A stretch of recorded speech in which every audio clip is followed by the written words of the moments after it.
Welcome to the program. It is draft day on this Thursday, the final Thursday in the month of April. Can you believe we're moving on to May here next week? Welcome to the program.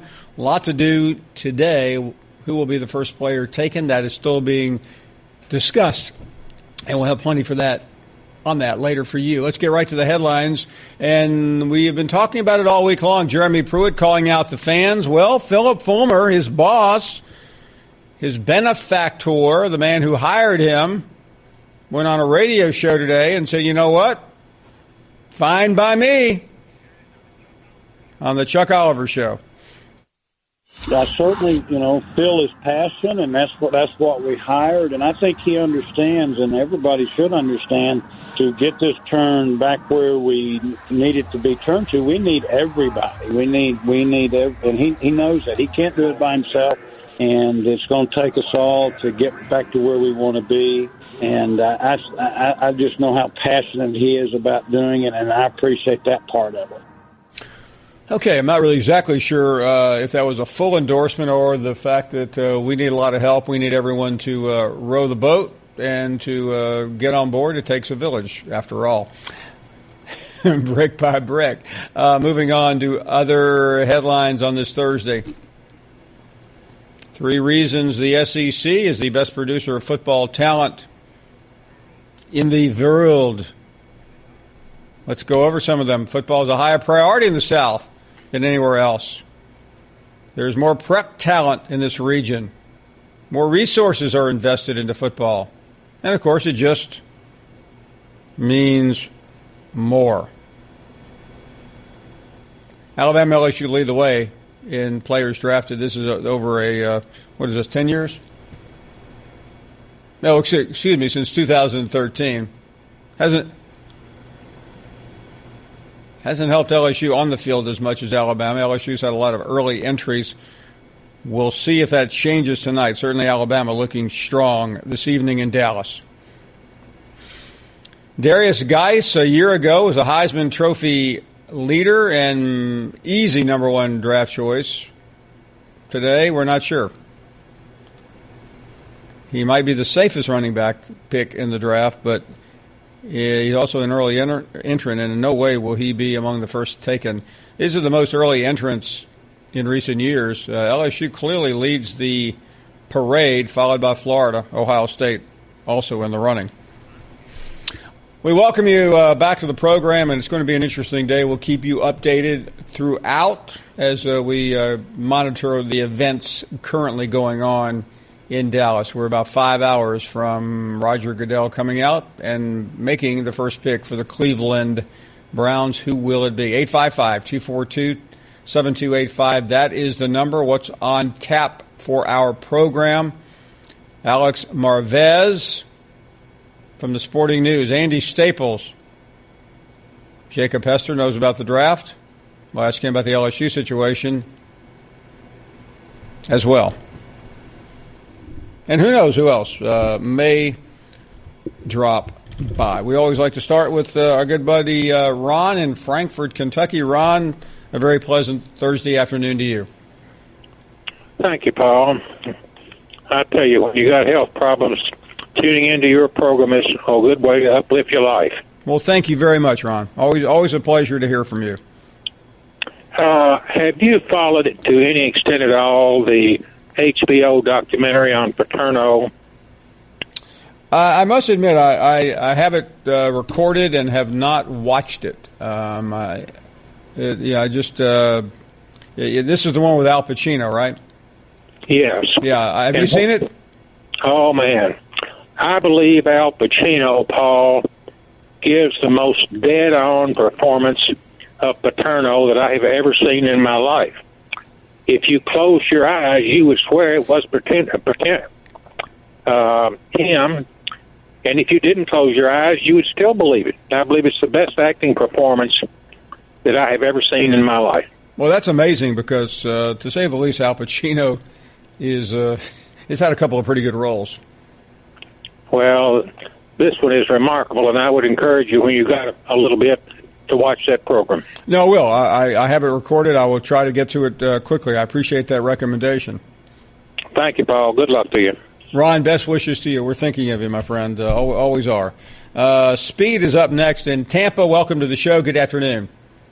Hey, Paul, thanks for welcoming me to the show and letting me on. Thank you. Now, I'm an ACC guy, and I'm a Florida State fan. And I know you were talking about Alabama and LSU, but let's be realistic. You know, this is cyclical. You said since 2013. Before that, Florida State and Miami, really the ACC, had some of the, most drafted players before that. So, we have to keep that in mind, And what are your thoughts and by on the that? way, Speed, why do I care about that? Explain that to me.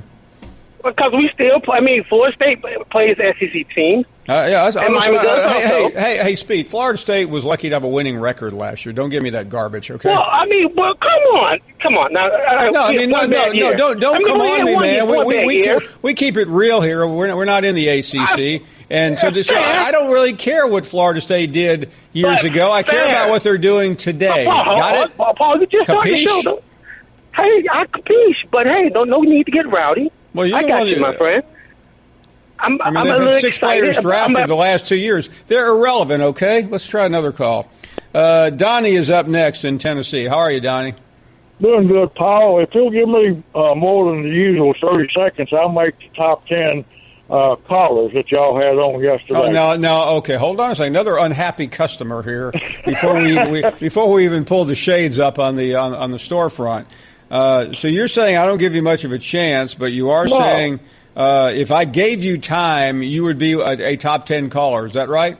That's exactly right. Okay, I'll tell you what. I'm going to sit back, kick my feet up. It's all yours, Donnie. I'm not going to say another word. Right.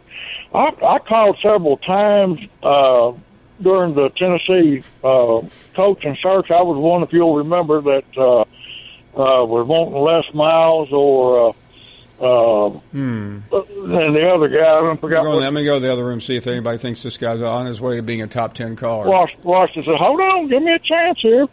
But now, I believe Pruitt, I'm going to give him a shot. I like what he's doing. And, he told the truth about pause right there for 1 second, okay? Okay. You've been on 57 seconds. Really? Okay, all right, I'm going to hurry. No reason to hurry. I'm just trying to think of when you're actually going to get to a point. The point is that he was right to for Tennessee fans. We started this down this road 10, 11 years ago whenever we fired Philip Fulmer. And Bobby was on there about 5 or 6 minutes yesterday and can't even understand him. But anyway, let me finish my point here. Let me finish my point. How about making it before you finish it?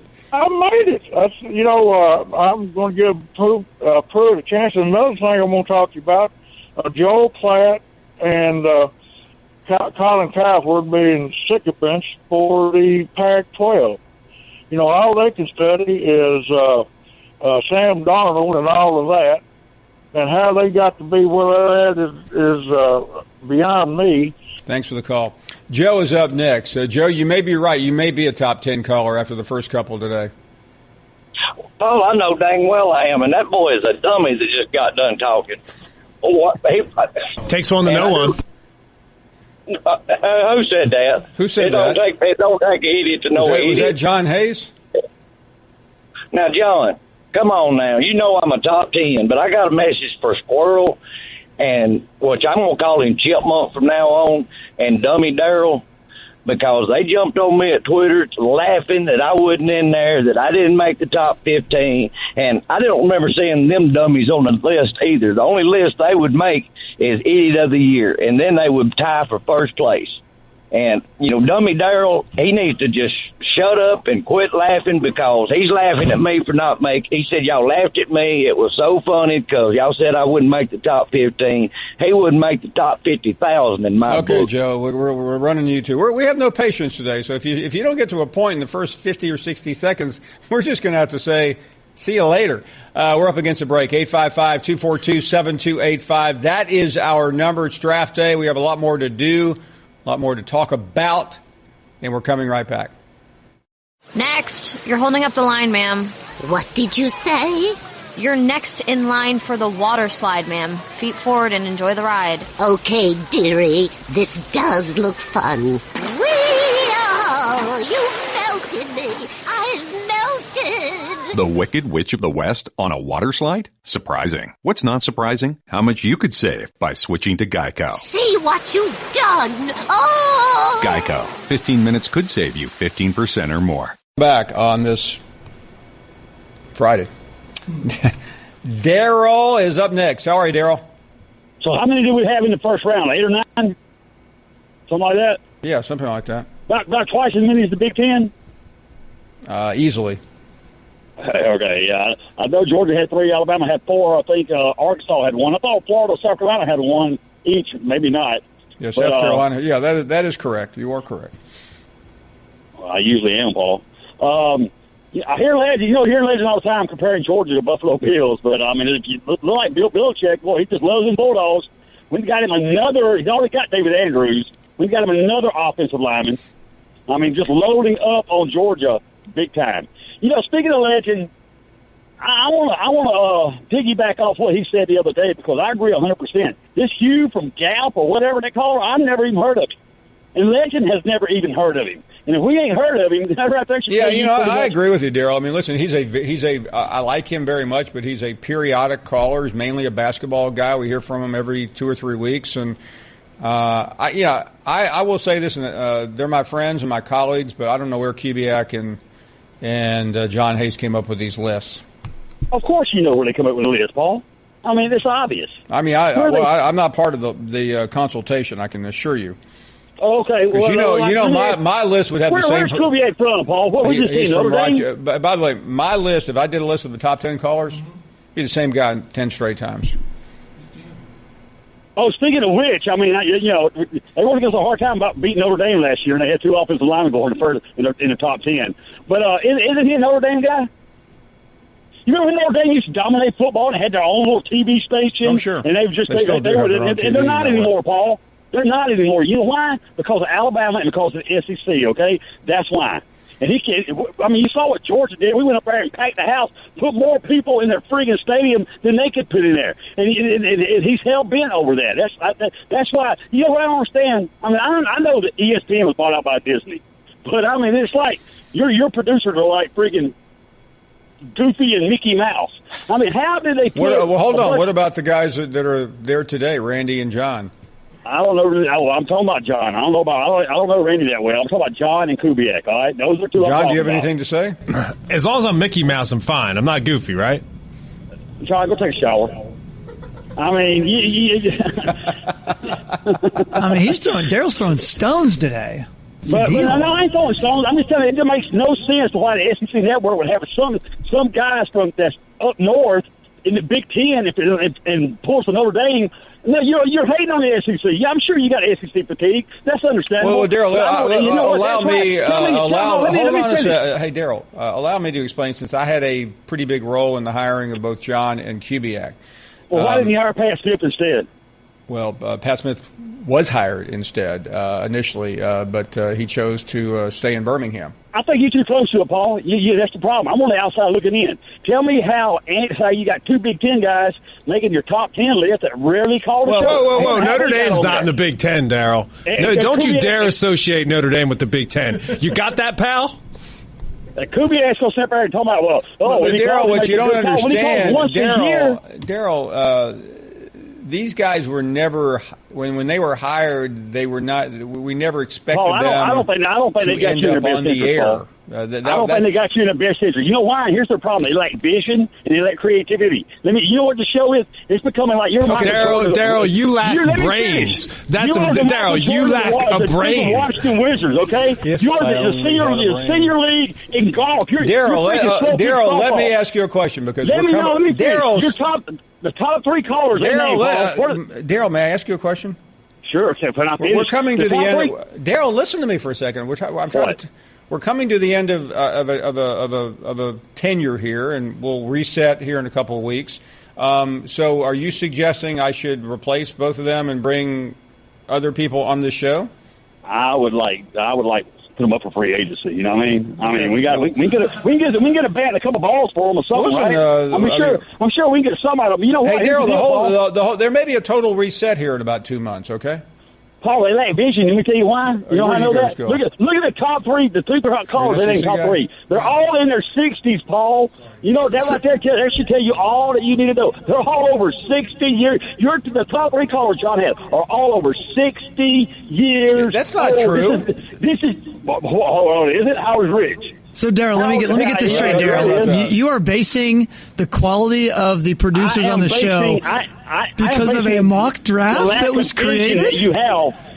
That's what's going on right now? Lack of vision. And you know what, Darriel? That's why. You know what, Darriel? Think about it this way. It's why you weren't in the top 10. You really lack vision out on the field. You have a hard time. You're in the pocket. You're in a tunnel. You know, when you drop back in the pocket, Darriel, you want to make sure that you can see the field. You're really lacking vision. That outside wide receiver. You're staring down to receivers. It's not working in our system. That's right. You need to bring in some young callers, man. You can't live off the old guys. Old guys are washed up. You know, Darriel, do you ever stop? Allow me to ask you a question, okay? Sure. If I brought you on as a consultant, I know you have a job. I'm not trying to hire you away from whatever you do. And asked you to reshape this program because I think it's time. I agree. We came here for 5 years. 5 years. We've been here 5 years. We're about to start a new chapter here in a couple of months.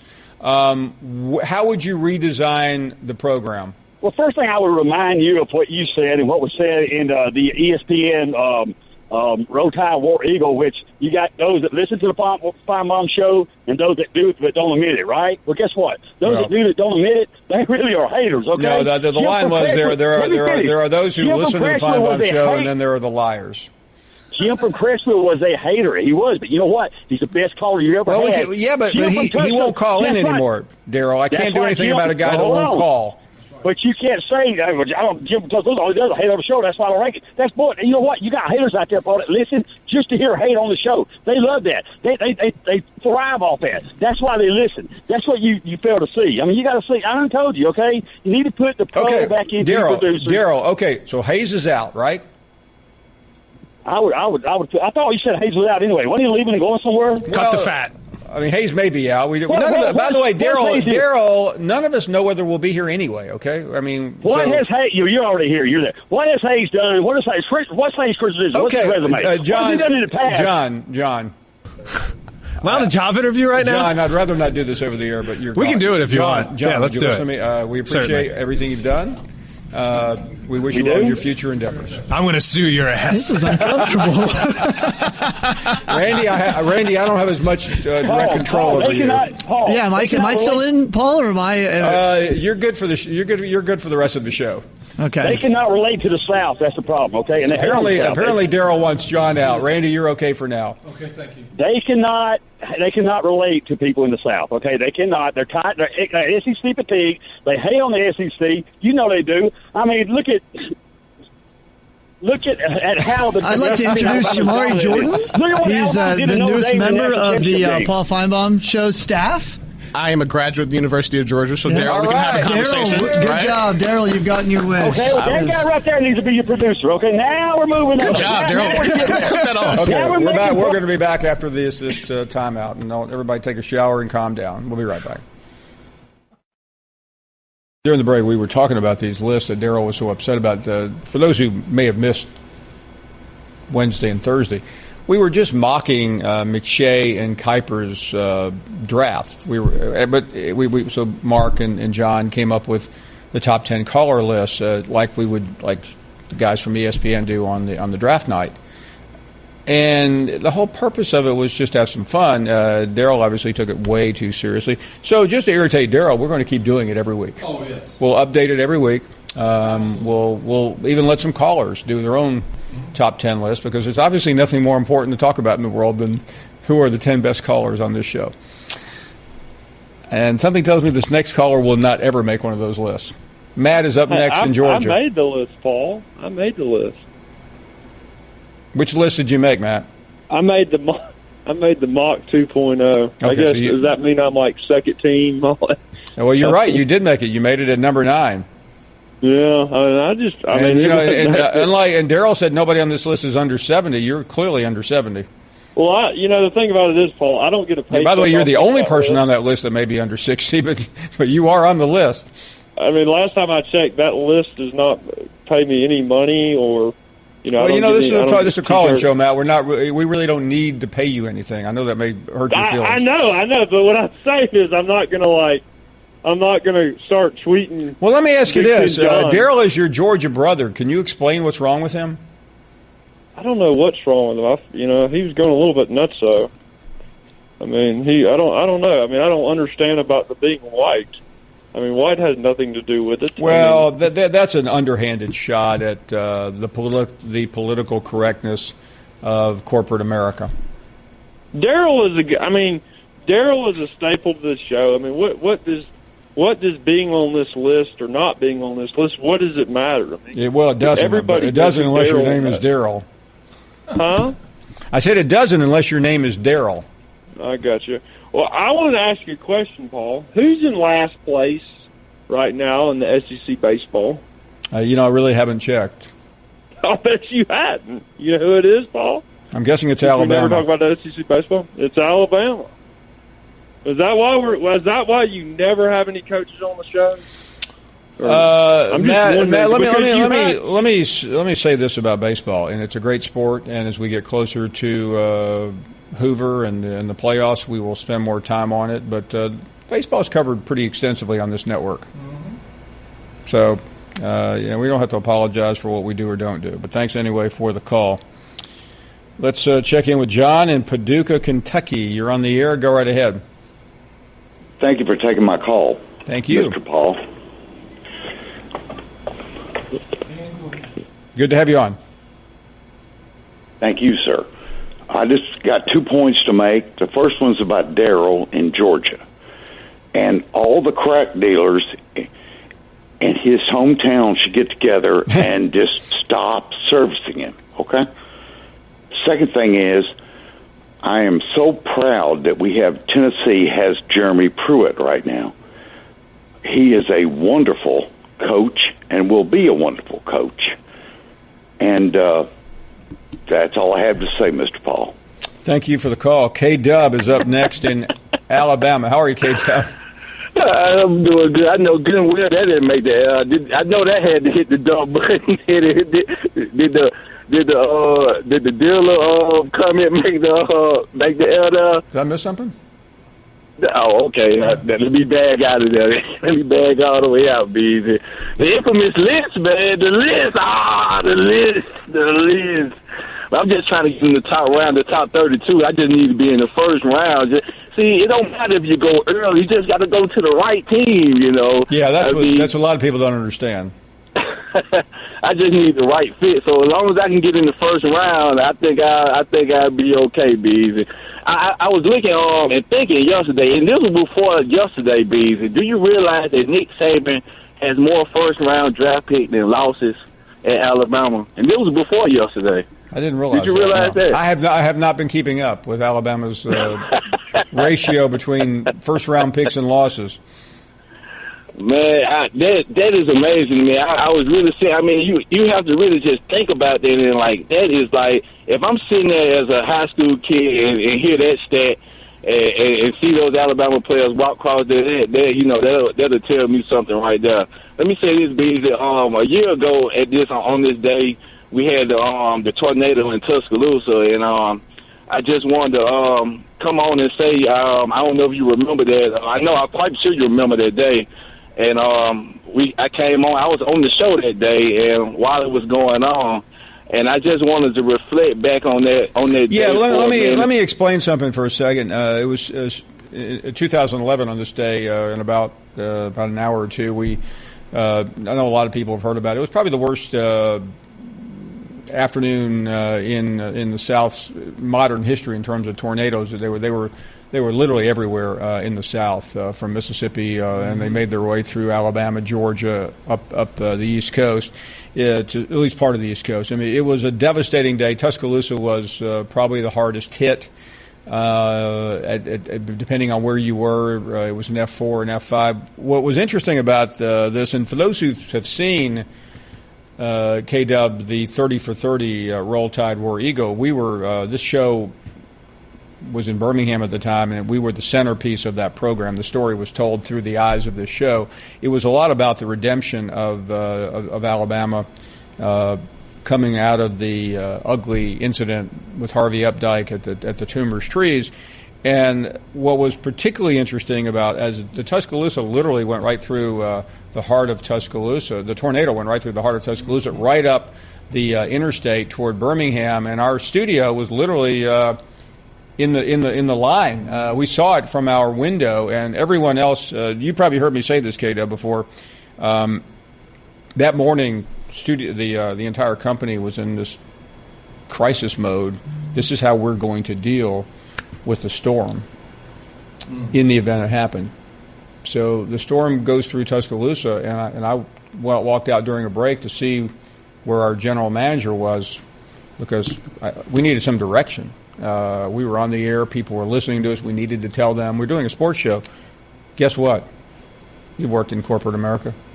Everyone went home. We were the only ones left.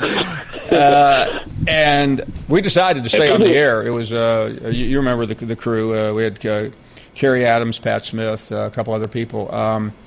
And we went to a break, KW. You may have been listening, and the storm was racing up toward us, and you could see it on television. And I said, we're coming right back. And I added, I think. Yeah. I hope. Actually, I think I added, I hope. And we all ran outside for a second instead of taking shelter, and we literally saw the tornado pass within about a mile of us. Yeah, I remember distinctly. I remember being on the show that day, and the temperament of the show, and the concern in your voice, and you hung in there with us, because, like you said, you was the only outlet that day. Everybody else went home. Well, you know what happened, Kato? My wife had sent me a text. She had already everybody in the entire city had gone home. You knew the storm was coming. I mean, it was predicted. I mean, that morning the National Weather Service said that this is potentially the worst tornado we've seen on record in 40 years or 30 years. So my wife sent me a text and said it's coming right towards you. And I misunderstood it, and I thought she said, you look at it in a panic. I thought it meant it's coming right toward me. You kind of get, and then I looked at it again. I realized it's coming right toward us. But the video from our studio was shown in that documentary, as you know. But it was a day. It was an eerie day, and it was a tragic day, and so much has been said about it. But it was really K-Dub. The 3 or 4 weeks in the aftermath that I think helped everyone rebuild and rehabilitate. The next day, we literally had people calling the show, asking. They didn't know where their loved one was. We have never had a show like that in the history where people were calling saying, "Hey, I'm right outside Tuscaloosa and I'm okay. And I'm okay. I don't know where it was nothing like that had ever happened before. And I know you played a big role, because you and a lot of your friends kept going into Tuscaloosa every day, I should say, and we're bringing a lot of aid, and we were down there a couple of times with you as well. But it was an extraordinary time. Yeah, I definitely want to say we appreciate what the show did that day, and like I'm the type of person, when something like that happened in other places, with like in Haiti or anywhere else, I always want to do something. But when it happened in Tuscaloosa, not only did I want to do something, I had to do something. So I appreciate what the show did as well. And if you don't mind, I know this is a radio and a TV no, but I want to do this a 2 or 3 moment of silence for everybody who lost their lives and everyone who went through something that day. If you don't mind, 1 moment of silence, please. Thank you, Bees, man. Appreciate it, Thanks, man. Love you. You got it, bud. We'll be right back. Welcome back to our program. Let's continue with calls. And how about Mitch in Alabama? Hello, Mitch. Hey, Paul. How you doing? Well, you're doing great, Mitch. Thank you. That show yesterday, man, I tell you what, I sat here listening, and I couldn't I couldn't make heads nor tails out of it there for a little bit. It just well, we shouldn't have done an entire program in Russian. That confused a lot of our listeners. Absolutely, yeah. I was no collusion though. Today, you've touched on K-Dub that just called, and y'all was talking about the tornado. Well, it's I live in Rainsville, Alabama, and you're not familiar with it. It's where Jeremy Pruitt's from. Oh, yeah, up in North Alabama. And, yeah, right up close to Fort Payne. You guys had a pretty rough night that night, if I remember correctly. Oh, yeah, man. I'll tell you, it just right behind me about a mile, it was just complete devastation, and it tore my yard. It was a mess, but man, I don't know. I've got something run by you here. These cats from Georgia, Darriel and Matt. Good Lord, Matt, if you're listening, here's for you. Why? You didn't win. Get over it, dude. And if, Lord willing, you get a chance to play Alabama next year, we'll beat you again. Thank you very much, Mitch. Appreciate the call. Let's continue with more phone calls. And what about Dave? Dave, go right ahead. You're in New York. Yeah, Paul. Happy Friday to you. Thank you. You're welcome. Thanks. I got to say, thank God for Country Clyde. He gave me a lot to think about the first time he called.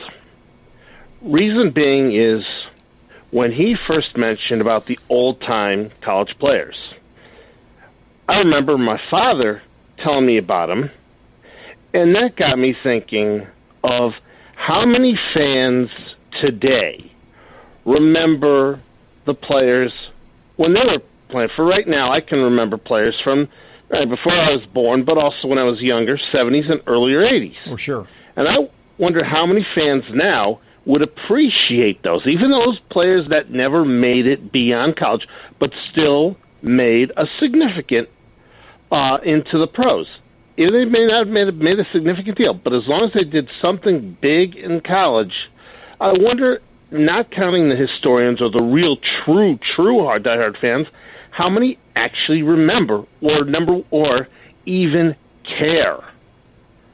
Because if you don't study the history, it's going to be forgotten. Am I wrong with that? No, you're 100% correct. And I mean, I remember players in high school. I remember players in college. And we concentrate so much on what happened last night. But for many of us, the memories of our youth are not about the first-round draft choices. They're about Saturday's heroes, the ones that played on Saturday all across America. Right, because I still remember, and you're going to think this is sort of hokey. I was living in Tampa at the time. One of my best memories that I remember was a blast from the past, Rocky Belker, the old Mississippi State quarterback. Dave, I hate to interrupt. We're at the end of the hour. Thank you very much for the call.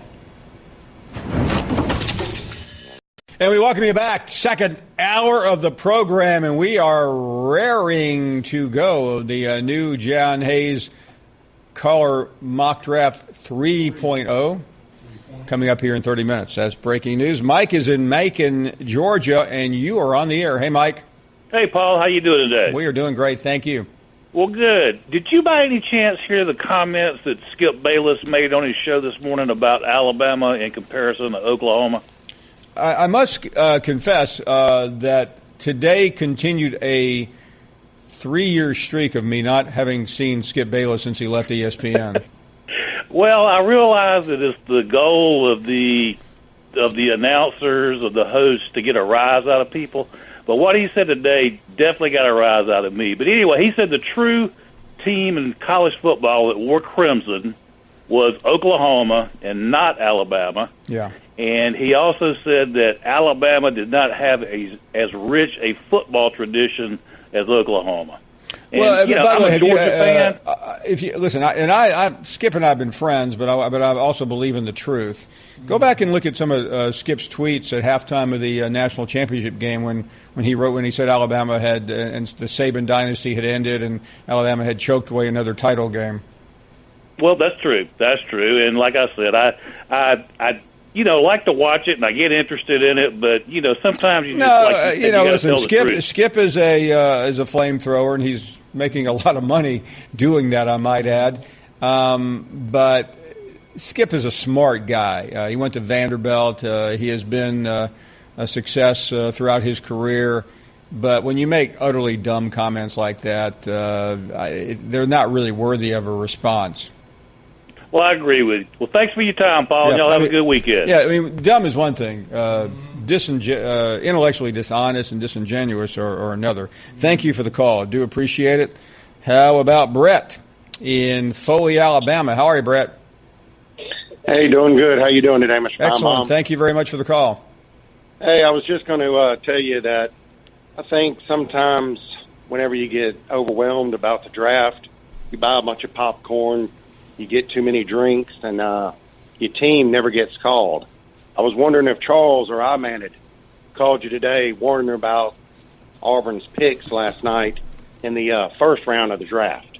How many? I lost track. How many were there? Well, for every 8, there was at least one Alabama player called per 8. So I think that was 4 out of 32. And Auburn came in. I saw 2 Notre Dames in the first couple. I saw an NC State. Auburn had. I turned it off for a while. But you didn't miss much. Okay, Paul. I just wanted to make sure. Correct. But I was wondering if they do call, maybe you could get their expectations. Well, they will probably hear some names tonight. Yes, and we got this coach for 7 more years. Exactly 7 years. Yes. Tickled to death. Have a good day, Paul. Thank you very much, Brett. Good stuff. Jim in Florida, you're on the air. Go right ahead. Well, Paul, I'm not going to ask you how you're doing. I'm just telling everybody you're great, and I know you are. Thank you. But, talking about, Alabama, Georgia, Alabama, it seems like that's all everybody wants to talk about in the SEC. Let's don't forget, we got a pretty strong contingency of coaches throughout the SEC right now. Oh, yeah. I'm a diehard Tennessee fan. I went to my first Tennessee game, it'd be 52 years ago this September, and I bleed orange. But now that since we've got rid of, what's his name? No Coach Jones? Yeah, intern Butch. Yeah, whatever. Yeah, intern Butch. One thing that intern Butch did do, he did some good recruiting the 5 years he was there. Well, a year ago he had the number 1 player in the country, didn't he? Absolutely. And those guys are still there. So, what can Jeremy Pruitt do with that talent that he's got? Because there's still a lot of good talent up there on the hill. And Tennessee, you're not hearing anything about them. They're not in the news that much. But, I think you just might have to look out for Tennessee come this fall. Well, listen, Jim, it's possible. I do think they'll be better. I think Jeremy Pruitt is a very sound, fundamental coach. Thanks for the call. Bobby, I know Bobby's going to be intimidated by Tennessee this fall, right, Bobby? How you doing, Dave, buddy? Okay, Bobby. Yeah, I'm be intimidated by Tennessee. Hey, can I give my Bobby Shop a shout-out? They just called me and say, if you get on, say, give us a shout-out. Yeah, Bobby, I'm going to be in Birmingham tomorrow. Give me where is it? I may go by for a trim. It's the talk of the town. It's on 4th Avenue between 17th and 18th Street. Well, I'm actually hey, I'm going to be downtown tomorrow. 4th, it's called Talk of the Town. Right. Is there anyone in particular I should look up? Yeah, look up Charles. Charles? Yeah, that's my Bible. They'll be there tomorrow? And the owner, Mr. Jones, yeah, they'll be there tomorrow. Yeah, that's going to be fun. Walk in there. If when I walk in, do I need to tell them I know you or? No, they'll know you. Okay, I didn't know that. Hey, Paul. I bet they will know me. Paul, do me a favor. Here comes Finebaum. Let's charge him double. Hey, Paul. Yeah. Do me a favor, man. Sure. Tell John, please don't make another top 10 list. Because if he do, he's going to get all of the craziness out of there. We need to save some craziness for the fall when we spank that ass. Get all the crazy. That thing crazy, ain't it, boy? You know, tell him this is a Finebaum show. Paul will get on your last nerve if you let him. Hey, by the way, Bobby, what's a haircut cost at Talk of the Town on 4th Avenue? I can't say. They might charge me different from you. Well, I shouldn't be complaining to you, but I always feel it's not fair that I get charged full price. Right, well, they gonna charge you. Ain't got that much to cut. Who is that laughing? That was Randy. Randy the camera guy. Hey, Paul. Was it the cable guy or the camera guy? Cable guy. Larry the cable guy, whatever his name is. Hey, but Big Ken John wasn't that other day when I told him about the top 10 list. I told him, I said, 3/4 of them on the top 10 list. I jumped past them and going on to the Hall of Fame. Hey, I ain't gonna hold you. I'm gonna say this, then I'm gonna let you go. Okay, Bobby. Saturday when I was at the 8A game. Yeah. I saw intern Butch. Oh, you did? What was he doing? He was at the top of the cheap seats. He's way up there with a pair of opera glasses. They don't even let him on the field? Bobby decided not to finish that. How about John in St. Louis on this Friday afternoon? Hello, John. Paul, how are you today, sir? Excellent, thank you. Paul, I want to talk about, a few weeks ago, or about once a week, you talk about some programs that are maybe going to slide back a notch. And I got a couple for you. Sure. Again, I'd like to get your opinion about. And they used to be traditional top 4 or 5 programs, but they're not anymore. And I think people need to get out of the mindset that these programs are really borderline top 10 anymore. I'm talking about Michigan, and I'm talking about Notre Dame. And really, I think the root cause of both of those programs' demise, if you will, is really their coaching is just subpar for those institutions. And, they want to hang their hat on people like Brian Kelly and Jim Harbaugh. I mean, give me a break. Well, you know what? I'll say one thing about Michigan. I think Shea Patterson is going to dramatically improve that program. It's been the one missing piece. I'm underwhelmed by what Harbaugh has done. This gives him his best shot. If he can't win. He hasn't won anything, Paul. He couldn't deliver in the NFL. 2 years. Well, hold on a second. I mean, he got to the Super Bowl. Well, but did I he can't win believe it? I'm defending Jim Harbaugh, but I try to keep it real. I can't either. I mean, he didn't win anything in college. He didn't win anything in the Well, that's pros. not exactly true. He won at Stanford. I mean, I'm now Jim Harbaugh. He won at Stanford quite effectively. Well, I guess that's your opinion, but I just think not an opinion; it's a fact. Well, I just don't see it. But anyway, Brian Kelly, that's another joke, I think. Well, you'll get no argument from me. Yeah, I mean, is that the best that Notre Dame could have done? The home of Newt Rodney. Anyway, Paul, have a great weekend. Take care. Yeah, and listen, I mean, I know I get wildly savaged by people in the Midwest for hating on Jim Harbaugh, but I can't sit here and let someone speak things that aren't true, and I just, Jim Harbaugh was phenomenal at San Diego, and then at Stanford. I mean, his last year there was 12-1. They won the Orange Bowl and finished in the top 4 in the country. At Michigan, I mean, he's had he's got 10-3, 10-3, and then last year was a mess. I mean, it was an absolute mess. The program is trending down, but in the NFL, I mean, he was pretty successful. They got to the Super Bowl. He lost to his brother, so I just don't. I bet San Francisco would like him back. We'll take a break. George Schroeder, give his thoughts on the college football playoff, and also Baker Mayfield, someone he's spent a lot of time around during his career. We'll be right back. Next, you're holding up the line, ma'am. What did you say? You're next in line for the water slide, ma'am. Feet forward and enjoy the ride. Okay, dearie. This does look fun. Whee-oh! You melted me. I've melted. The Wicked Witch of the West on a water slide? Surprising. What's not surprising? How much you could save by switching to Geico. See what you've done. Oh! Geico. 15 minutes could save you 15% or more. Welcome back to our program. Let's talk to the aforementioned George Schroeder. George, we read your piece. Sounds like you could have done that one from home. Good afternoon. Don't tell my bosses that, but yeah, absolutely, you're right. Definitely could have. Listen, when Jim Delaney doesn't show up, and of course the Big Ten commissioners who I'm talking about, for the annual meeting, it's a pretty good indication that there's not going to be anything happening at the annual meeting. By the way, I don't mean to be. I mean, was it anything specific? I mean, was he sick? Did he have a reason, or he just decided it wasn't worth the effort?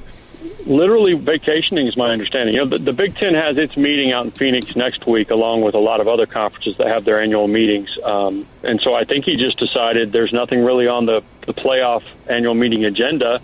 I'm going to go ahead and catch a vacation while I can. Oh, wow. It's my understanding he's abroad, somewhere abroad. Not with the Michigan football team, by the way, but somewhere abroad. But I couldn't quite pin it down and didn't think it was worth gumshoeing to get.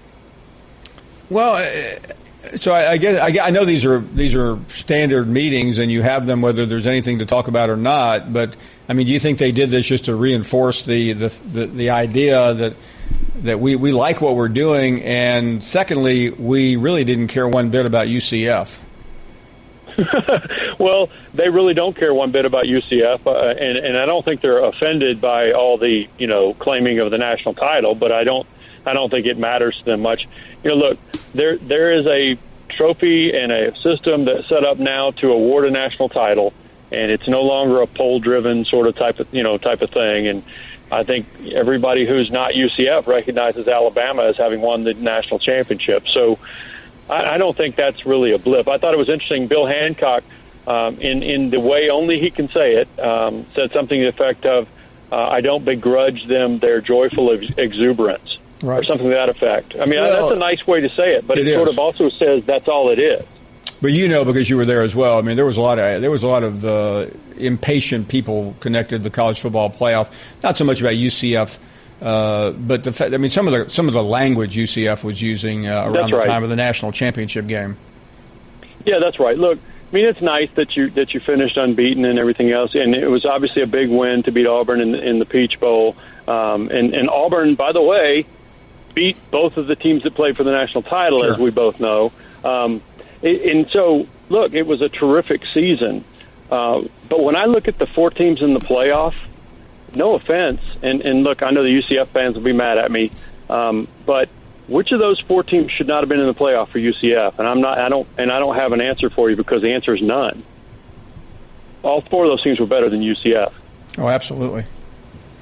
So, yeah, you're right. There were some people impatient. I think, and look, it's kind of funny. Every day it seems like there's something new. There's a campus police car with, the national title, stuff wrapped around it and stuff like that. And it's like, at what point are you going to be done with it? And I don't know what the answer is, but they're not done with it yet. I don't mind the school and the students having fun with it. I think the thing that bothers me the most, and I don't want to call out Mike Bianchi because we've been friends for 25 years, but the fact that you have media members down there propagating absolute falsehoods. And that's probably the only thing that I think is wrong. I mean, Scott Frost is gone. Heupel's there. These are college students. Let them have their moment. But for grown-ups to participate in this in this absolute fraudulent deception, that's where I draw the line. With the administration getting on board and having fun with it too. But I don't disagree with you. When you talk about sort of the local media jumping on board as though that's what's going on, that's a little much in my mind. Look, if I had a connection with UCF somehow, if I'd gone to school there, or if I lived in Orlando, I'd probably own one of the T-shirts that I'm sure they have. Of course. But I did. By the way, I did order the UCF national championship book. It's coming any day. So, Giving it out to all my friends for Christmas. Hey, by the way, George, I don't want you to go before. I think you still live in Oklahoma, don't you? I do. Okay. The reason I bring that up is pretty obvious.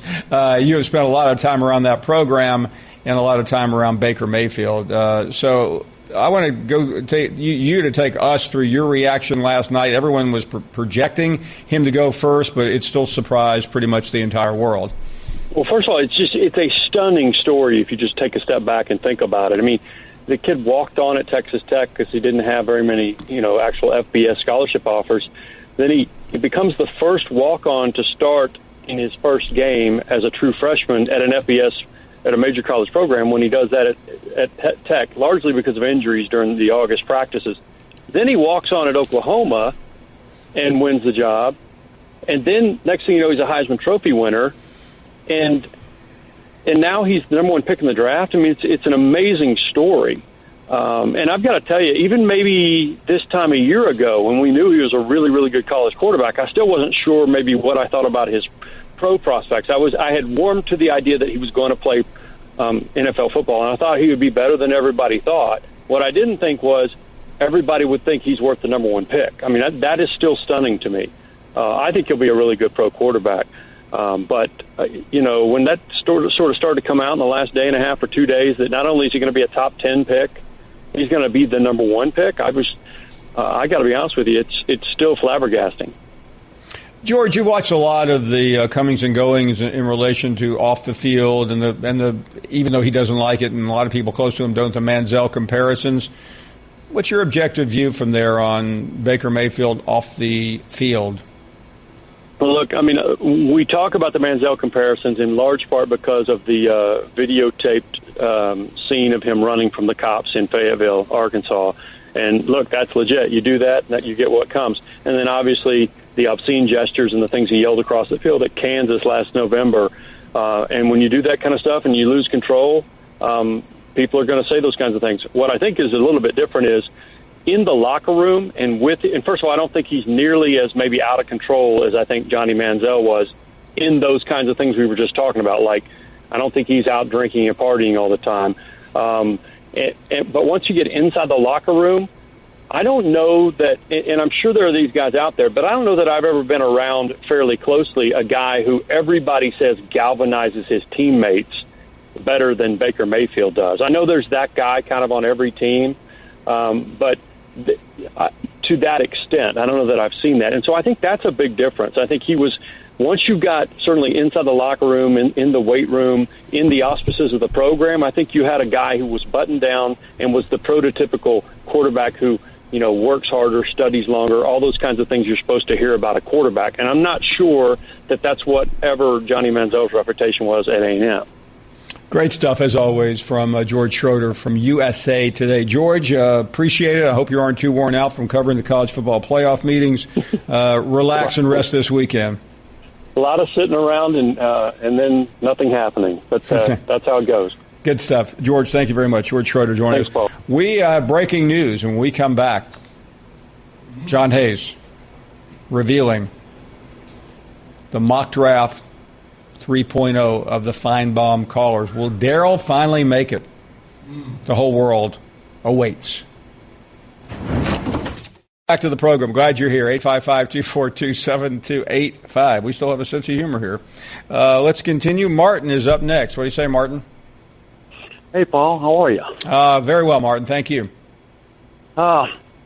Next time you have a Get Off My Lawn segment, you need to put up in the background behind Hayes and Kubiak or Randy the picture of the carving of the Confederacy at Stone Mountain, Georgia, and have Darrielville underneath it. That's right. That's pretty much Darrell's favorite place in the world. Underneath, well, on the sign, instead of get off my lawn, get off my mountain. No, I hear you there. But what do you think about Lamar Jackson being drafted last night? Better late than never? Well, I mean, listen, I didn't think he'd go in the first round. I think it turned out to be a good spot for Darriel, for Lamar, because, I mean, you have Joe Darriel too. Joe Flack. So, I mean, I think it worked out pretty well. I didn't think he would go in the first round. I was really surprised. You're probably going to say I wasn't, but got to hear anybody from Clemson or Auburn be chosen last night. I'm sure tonight, they'll have their heyday tonight.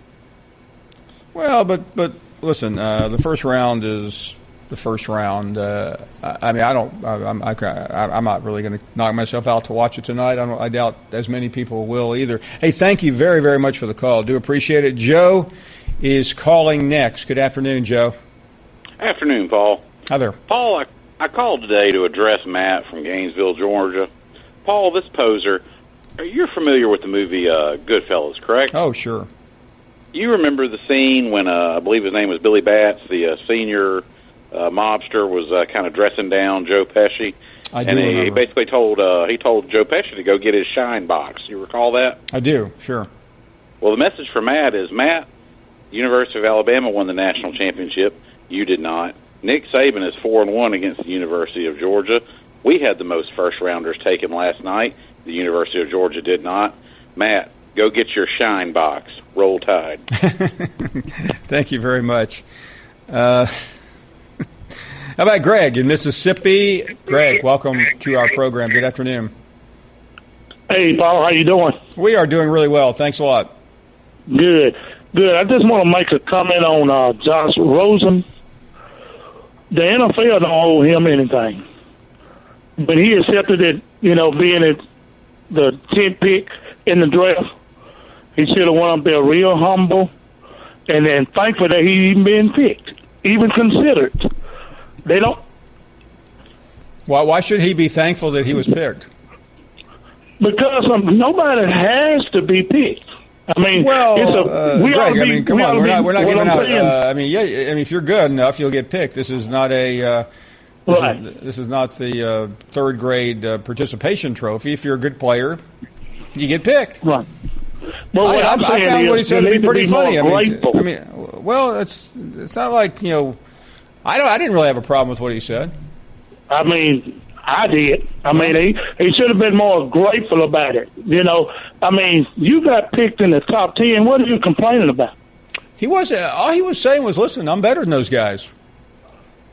Well, I can understand I know that one too. thing. He just don't know.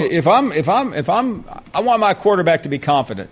I don't want him to be arrogant. Okay, I don't want him to be crazy, but I want him to have confidence that he's the best. We had Hayden Hurst on here the other day. He said, "I'm the best tight end in the draft." Guess what?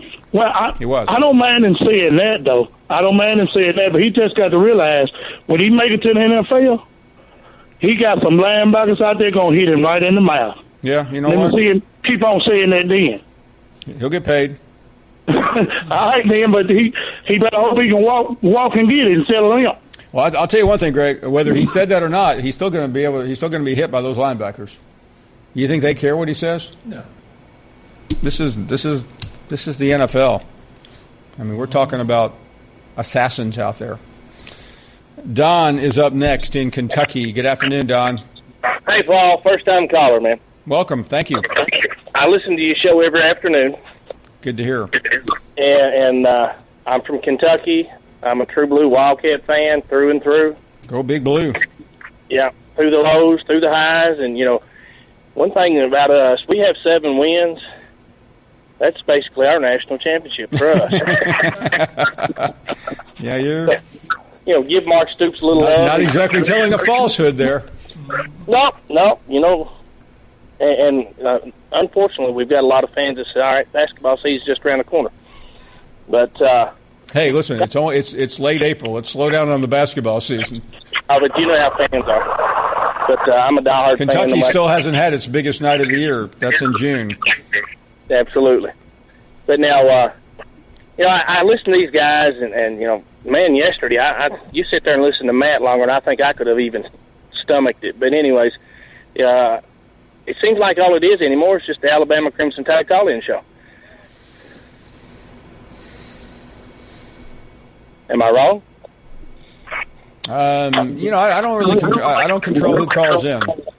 I know. I understand that, and maybe we need to get a few more fans from these other schools to call in. But dadgum, you get tired of hearing about Alabama all the time. You know what I think it is, Don, and a lot of people say that, but sometimes your calls are proportionate to where your biggest audience is. And I think it would be a fair statement to say that we pretty much cover the state of Alabama. Well, I understand that. You go from Mobile to Muscle Shoals, and you stop in at a diner. Probably a good chance we're on there versus Kentucky. It's like I saw, what was it? They had Benny Snell ranked as the number 2 running back in the SEC this coming year. Well, that's all the initiative he needs to go out there and prove them wrong. Right. I know the running back from Alabama ranked number 1 in the SEC. So, when you put that type of talent behind the type of talent they have on the offensive line, absolutely, you're going to get probably a little more production. But don't overlook them this year. I won't. Hey, listen, and by the way, in terms of Alabama, maybe we shouldn't talk about Alabama. Maybe we should just quit talking about the team that's won 5 of the last 9 national championships. They're not important, are they? No. Have the greatest coach of all time. Yeah. They played in every college football playoff so far. No more Bama calls the rest of the year. Only Kentucky football calls. Go Big Blue. Let's check in with Robert in Texas. Robert, how are you? Doing well, Paul. You? Excellent. Thank you for calling. I hope you're not going to talk about Alabama football. No, I was just going to say to that last caller, it's all about supply and demand. Exactly. People want to know. But what I'm by the way, if you go into a Best Buy, Robert, you think there are a lot of people buying Samsung, Android, or Apple, or iPhones? I'm an old guy. I'm still flip phoning. Yeah, well, I don't blame you for that. I still miss my flip phone, but I had to get a new one. But it's like Best Buy saying, we're getting sick of these people calling. Hey, you got the new Apple? You got the new iPhone? No, we don't want to talk to you. Go down the street. Well, what I'm calling about is, first of all, I got 2 things. Okay. One, hey, by the way, how does your flip phone still work? Do you have a flip phone? No. I have a very close friend that still has a flip phone, and his reception is better than mine. Really? Wonder why that is. Still there, Paul? Yeah, I'm sorry. Anyway, it's like this UCF player. Can you imagine him showing off his championship ring? You know what I would like to see? I would like to see a UCF. I want to see in college a UCF player walk up to an Alabama player and say, "Hey, look at my national championship ring, buddy." Oh yeah. That I'd be embarrassed myself. But my main question is, I'm going to talk about Alabama. Has there been a relevant quarterback from Alabama since Stabler and Namath in the NFL? Well, you're really putting me on the spot here, aren't you? Well, Brody Crowell, in the about 15 years ago, started a couple of games for Kansas City. A.J. McCarron started a playoff game for Cincinnati. Now he's battling with Josh Allen in Buffalo. You're having to dig deep. I'm thinking. Let's see. You mentioned Stabler. Richard Todd. Richard Todd started for the New York Jets. Okay. That was in the 70s and early 80s. Todd actually replaced Namath. So, and then who was the guy? Jeff Rutledge started a couple of games for the Giants in the mid-'80s. You're talking 30 years ago, Paul. McElroy started one game, I think, for the Jets. Maybe 2. No. Maybe 1. And I was looking at this draft last night. Did Blake Sims start for the Patriots? No, I'm sorry. Most of the quarterbacks are from west of the Mississippi. That is true. I mean, it's like the SEC is strong, but not necessarily in the quarterback position. Well, Matt Stafford's done okay for himself. Okay, I'll give you that one. Eli Manning started for about 12 years. Peyton Manning started for 17 years. Okay. But I'm talking but other about than that, in the current group. Everybody from the SEC has done well. Like Alabama's they say he's just a game manager. He's there to make sure they don't lose more than to win. Cam Newton didn't play for a Super Bowl, did he?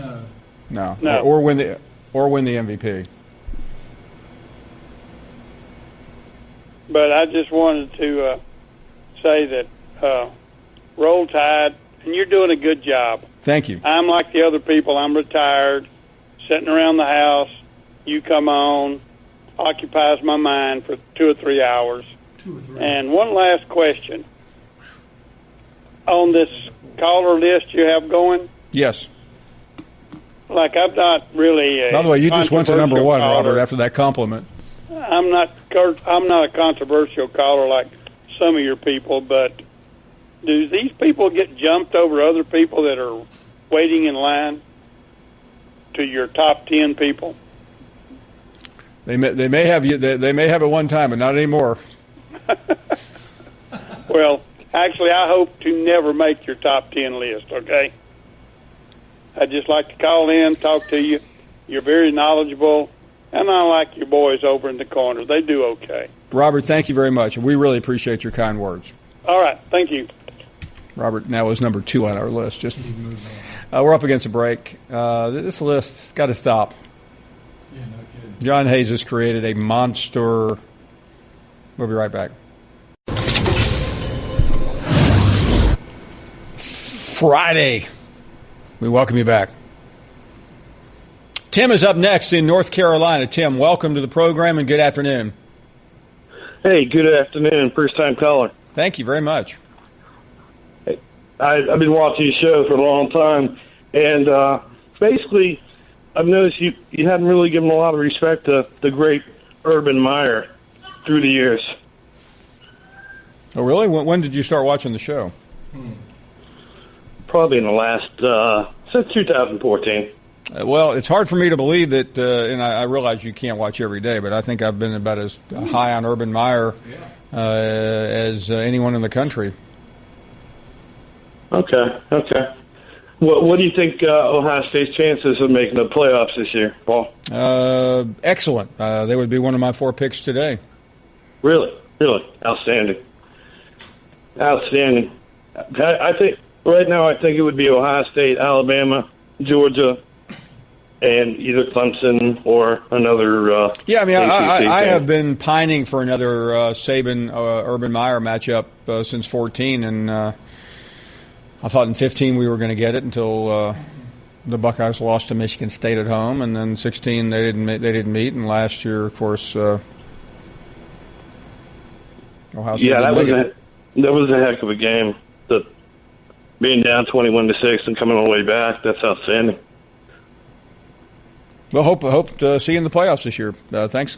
Wayne is up next in South Carolina. Hello, Wayne. Welcome to the program. Good afternoon.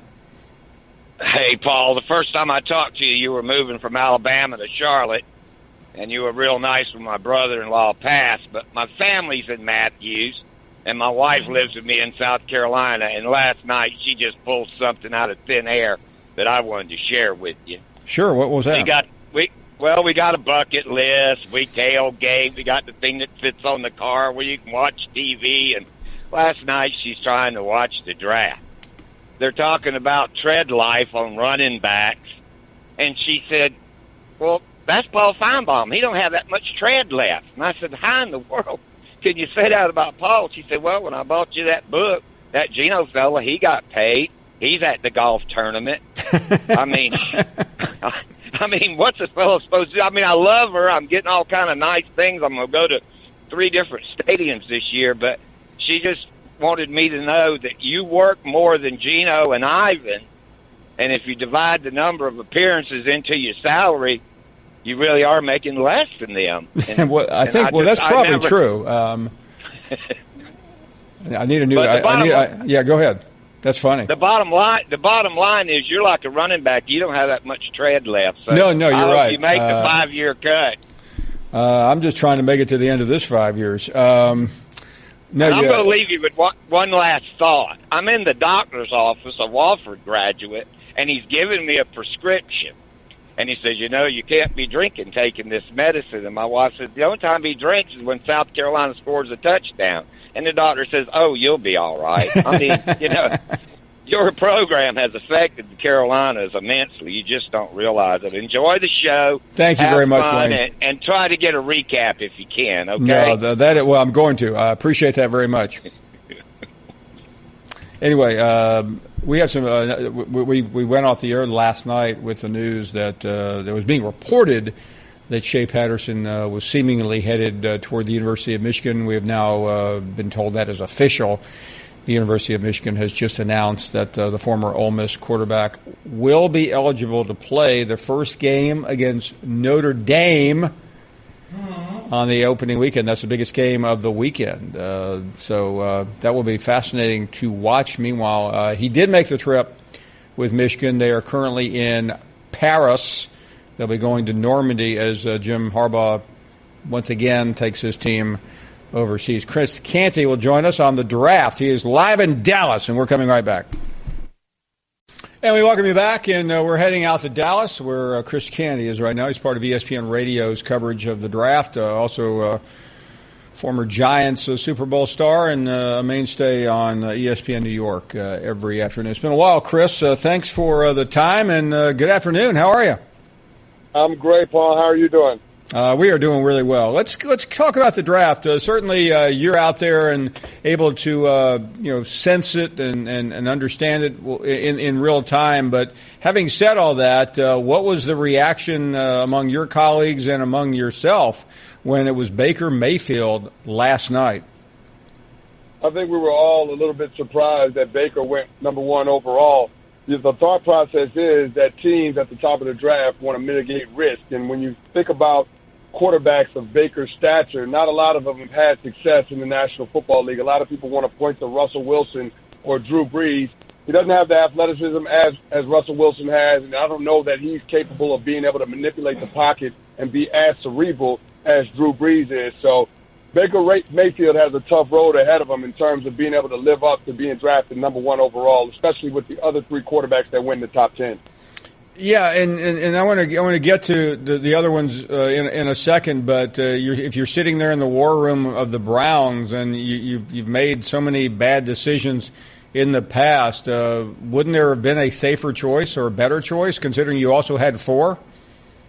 Yeah, I think people would look at it and say, well, Saquon Barkley was the best player in this draft, and he was probably the one that comes with the least amount of risk. And he addresses a position of need for the Browns. They can't have enough playmakers on the offensive side of the ball. I know they signed Carlos Hyde and they've got Duke Johnson, but Saquon Barkley, from an athleticism standpoint, is on a whole nother level. And then you look at Quentin Nelson or Bradley Chubb. I think those are the guys that we all would point to and say could be cornerstone players and don't come with as much risk as a player like Baker Mayfield. You can't think about, Baker Mayfield being a safe prospect. He's a risk, both in terms of production on the field and character off of it. So I question the move, but John Dorsey is a football guy. He has a track record of being able to find good quarterbacks. He was a part of the regime that drafted Aaron Rodgers in Green Bay. So, maybe he sees something that translates to success for Baker Mayfield in the NFL. I just don't see it. It's always interesting when someone sees something that no one else does, and sometimes that's right, and most of the time it's not. Chris Canty joining us. Let's talk about some of the players that we're pretty familiar with on this program. You and I have talked about it all fall about various players, but Roquan Smith, Minkah Fitzpatrick, just to name two, they went pretty much in short order early in the first round. Your assessment of both of those young men? Well, listen, I love Roquan Smith, what he brings to the table. I think pairing him with Danny Trevathan inside in Chicago's 3-4 defense is going to be huge. He's going to be allowed to do what he does best, which is run and hit.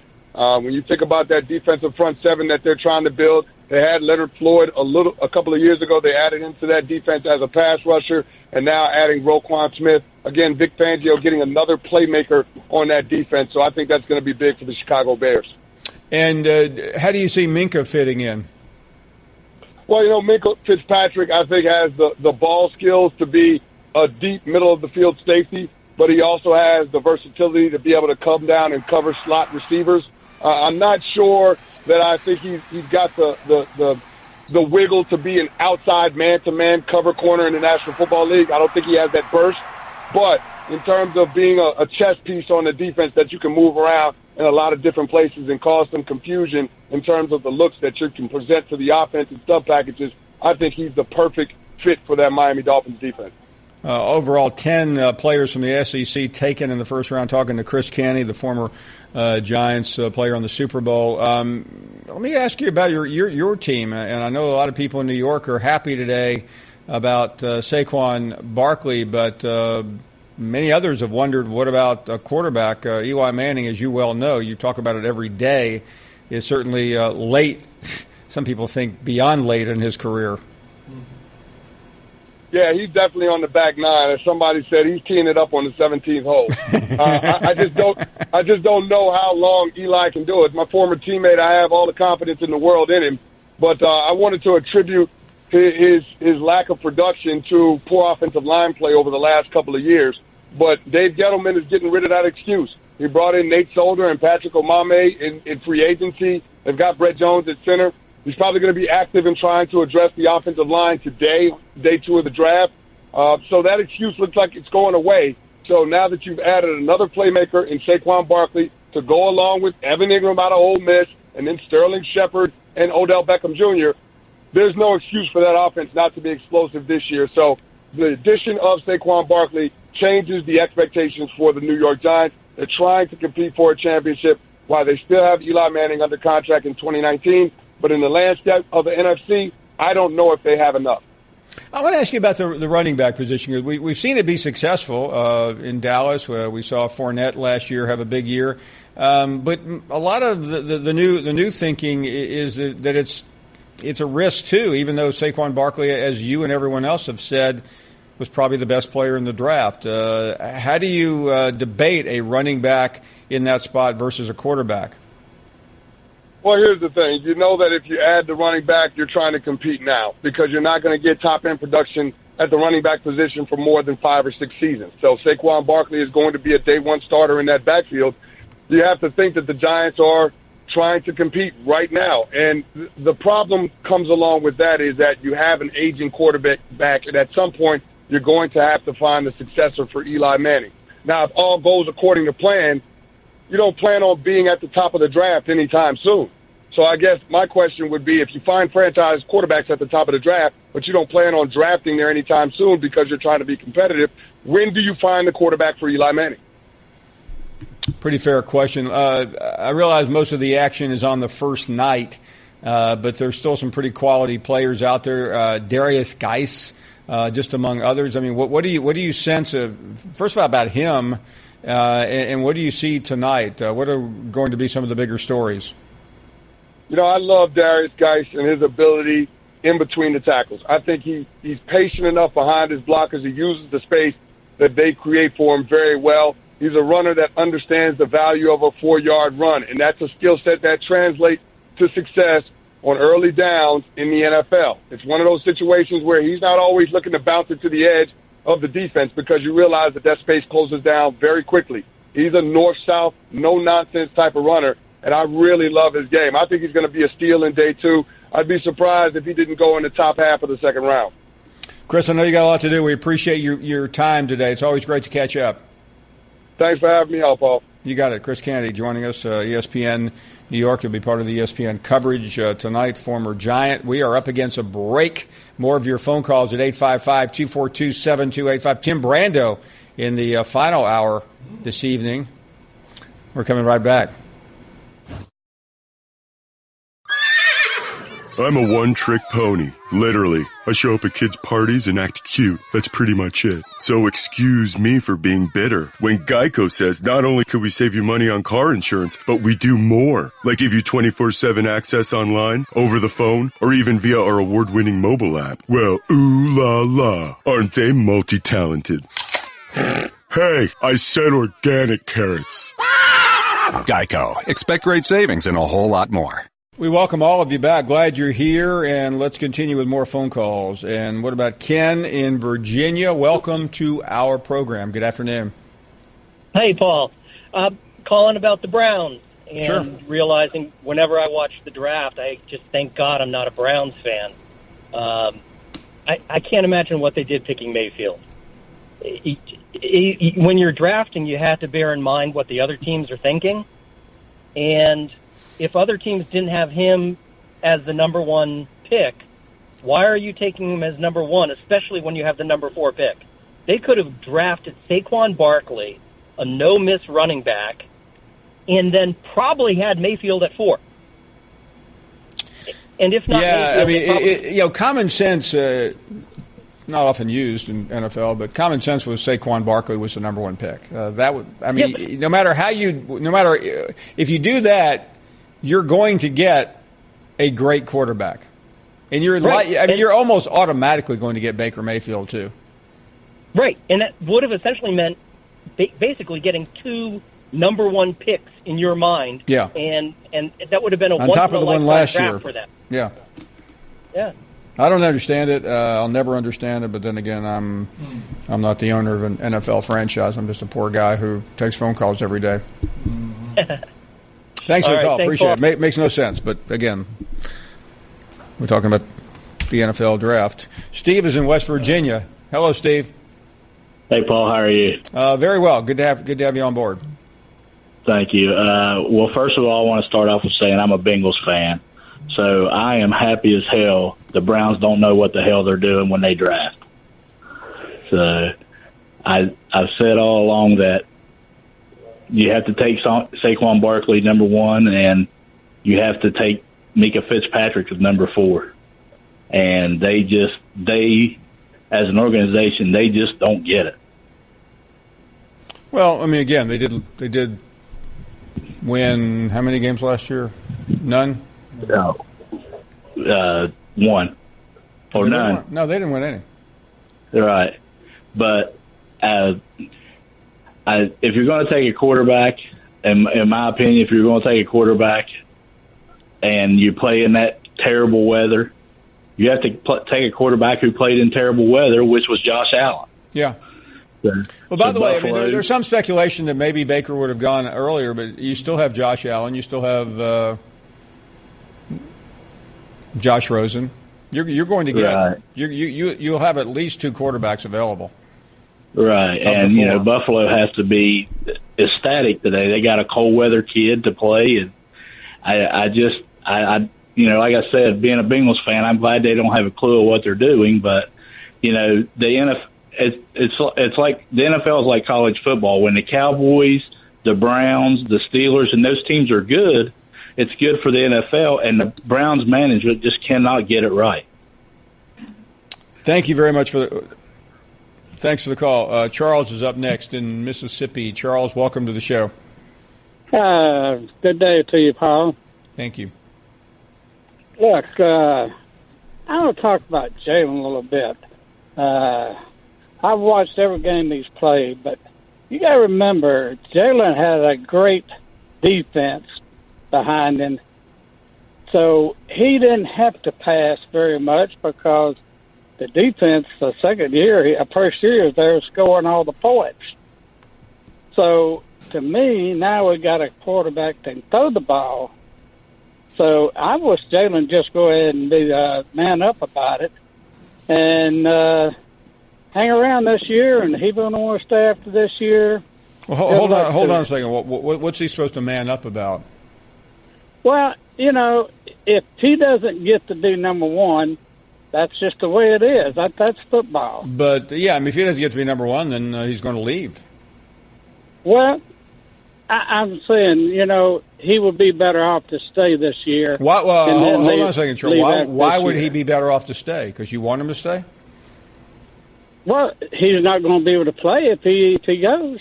Well, he may not play if he stays. Huh? Well, I mean, here's what it comes down to. He can play he can stick around Alabama where he may be the number 2 quarterback. He may be the number 3 quarterback. I don't know. I don't know either. And then he can be a graduate transfer and go play, or he can leave now and have 2 years of eligibility left. It's a simple choice. Yeah, I mean, it's up to him, and he's been a good quarterback, but like I said, I'm not sure. I'll tell you one thing. If Jalen Hurts listens to this program, he's probably calling an Uber right now to go to the airport. Let's check in with Larry next. Larry, would you take him to the airport? Who's that guy? Who take you to the airport? Jalen Hurts. Yeah, man, you got that right. Oh my God, I let him ride on my back, Jack. I drive. Hey, down Larry, the road. I've got to interrupt this for a second because I've spoken to you. How long have we been friends? Man, 100 years. I don't know, but Larry, I guess what I'm trying. 5 years, 10 years. What would you say? Yeah, 15. 15 years. Yeah. In those 15 years, we've had some interesting conversations. You know where I'm going. Temple. I don't know if I've ever heard you this drunk. Well, I'm over at Rich's in Atlanta. That's why he got me drunk. That's why. I mean, usually I can understand every third or fourth word. Today, I'm waiting for the UN interpreter to tell me what in the world you're talking about. I know, he got me drunk. We're playing that Terry Goon golf tournament tomorrow, and he got me toasted.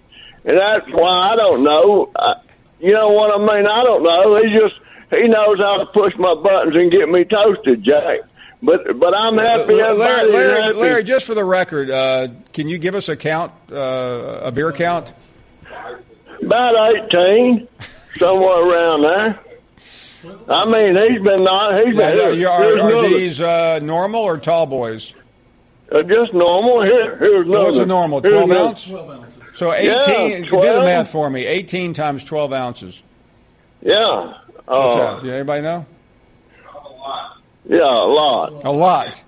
Yeah, a lot. Hey, I'm saving swagoo to can. But check it out, man. I'm glad. How does my world get turned upside down one day? I'm number one, now I ain't on the list. We figured out you have consumed 216 ounces of beer today. That's right, Jack. I ain't through. Hey, Larry. Before you go, yeah, you want to try some spelling words? Yeah, I'll try. I can spell better drunk than I could sober. Go ahead. Try one. I heard it. I mean, you've misspelled Utah. You've misspelled amnesty. You've misspelled Smirkly. I'm not going to argue with that. I bet you know how to spell Budweiser. Yeah. You can't look at the bottle. BTL. Bud Light. But BUDWEISWER. Bam. Woo! I got that right, Jack. Guys in the booth, are you keeping up with all this? No, because we're really confused. I think he got it wrong. He had to have got it wrong. I'm pretty sure there's a W at the end of there. At the end of Budweiser. Right? There is no Budweiser. It's not Budweiser. BUDWEISER. Well, that's no fair, Larry. You got there. You go. Ding, ding, ding, ding, ding. Larry, that's not fair because you have 18 bottles next to you to look at. Listen. I'm not looking at nothing. I know what I'm spelling. Let's see here. Bud, BUDLIGHT.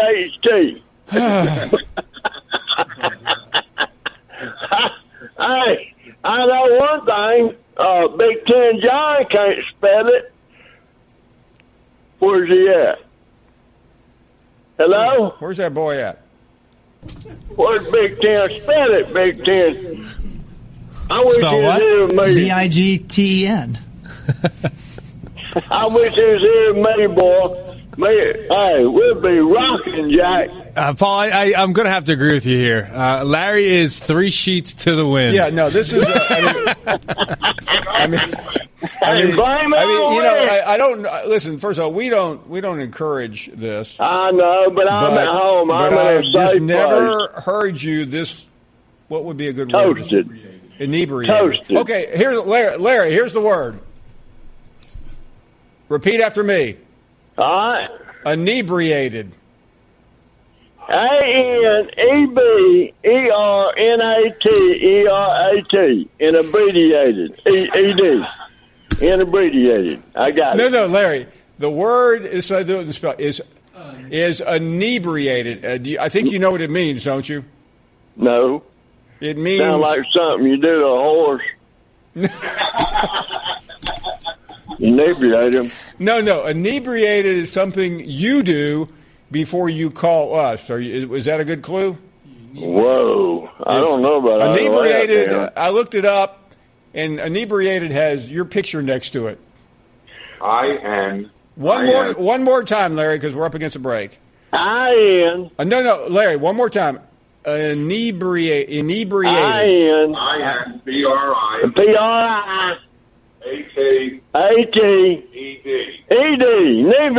Jack. How about that? Larry, be careful when you say the phrase ED. ED. Oh. Is there something wrong with that? Well, it could be a result of 18 beers. Oh, okay. Well, it's Rich's fault. It ain't mine.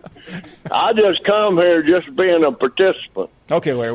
We are going to send you on your way because we just we have to hit this. I'm going to win the golf tournament tomorrow, Jack. Kerry Good, Atlanta, Georgia. Talk about I'll be number one back on that list, won't I? Thank you, Larry. Man, okay. Have yourself a merry little weekend. We'll be right back.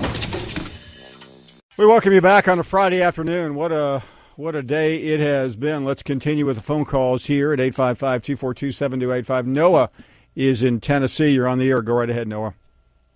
Yes, I'd like to counter what the previous Bengal fan was talking about with the Cleveland Browns draft choice. Okay, what about it? Well, he said it was crazy to draft Mayfield number one, and that's debatable. I can see that because you probably could have got Chubb at one, or you could have got Barkley at one, then pick Mayfield at four, possibly. But the fact of picking Josh Allen number one because he's this cold weather guy, I think is extremely overrated, because if you look at college quarterbacks, typically in the NFL, their performance in college is their ceiling. You know, that's something they'll probably never reach. Well, Josh Allen is a career, under 60% completion percentage guy, and accuracy is one of the biggest things in the NFL. And I feel like Allen's probably going to be the biggest bust of the quarterbacks in this draft. You know, it's interesting. Most of the analysts had the antithesis or believe the antithesis of that, but I don't know. I mean, quarterbacks, as you know and everyone knows, are the single toughest position to accurately predict. Hey, thank you for the call anyway, though. Mike is up next in Mobile. Mike, go right ahead. Hey, Paul. Comment about the earlier caller and the lack of Alabama contributing a lot of quarterbacks. I think we've done pretty good compared to our cross-state rival. Oh, really? Well, yeah, I think they've had one go to the pro, and they paid him like a pro for the 4 years he was there. So, well, first of all, he was only at Auburn 1 year. Yeah, I know, but they paid him. Really? Well, I guess. Well, yeah. really, there is. Well, you know, one thing we don't do around on the show is guess at illegal activities. If you know, give us a call. We'll be happy to put you back on. Ron is up next in Lake Charles. Ron, go right ahead. How you doing, Mr. Finebaum? We're doing great. Thank you. Yeah, my question is, I'm just puzzled by why everybody's not sure about Mika Fitzpatrick. He reminds me of the honey badger, only bigger and stronger. He always seems to be around the ball all the time, and I think he's a good prospect. Well, I mean, obviously, I agree, and I think the NFL. I mean, he may have gone a little higher, except the quarterback glut was simply extraordinary. But I think you're dead on there, and I think he'll just be a phenomenal pro. Thanks for the call. Lewis is up next in South Carolina. Hello, Lewis. Very good show today, Mr. Paul. Thank you. Yesterday, not so much. Yeah, we decided there is no longer any evidence of yesterday's show.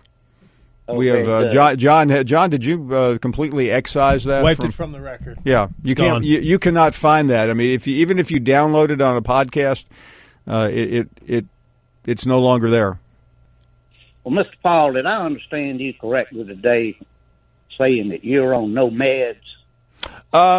I take no. I could change tonight, but as of this hour, I take no medication.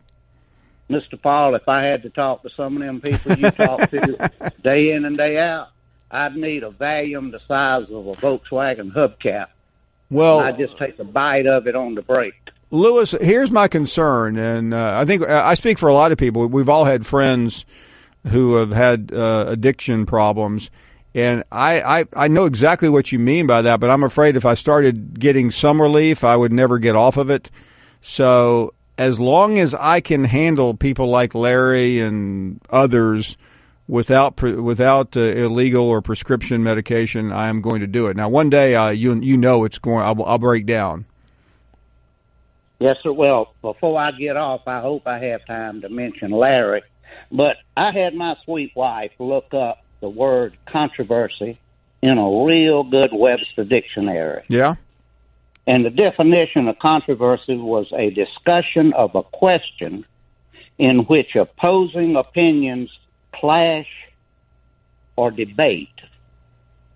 And I've heard a lot of talk about a quarterback controversy at Alabama. Okay. There's no such thing. When Coach Saban decides who his starting quarterback is, he will tell us, we'll know, and that'll be it. They're not going to take a vote, are they, Paul? No vote necessary. No vote, no poll. When the head coach says this is our quarterback, that's a done deal.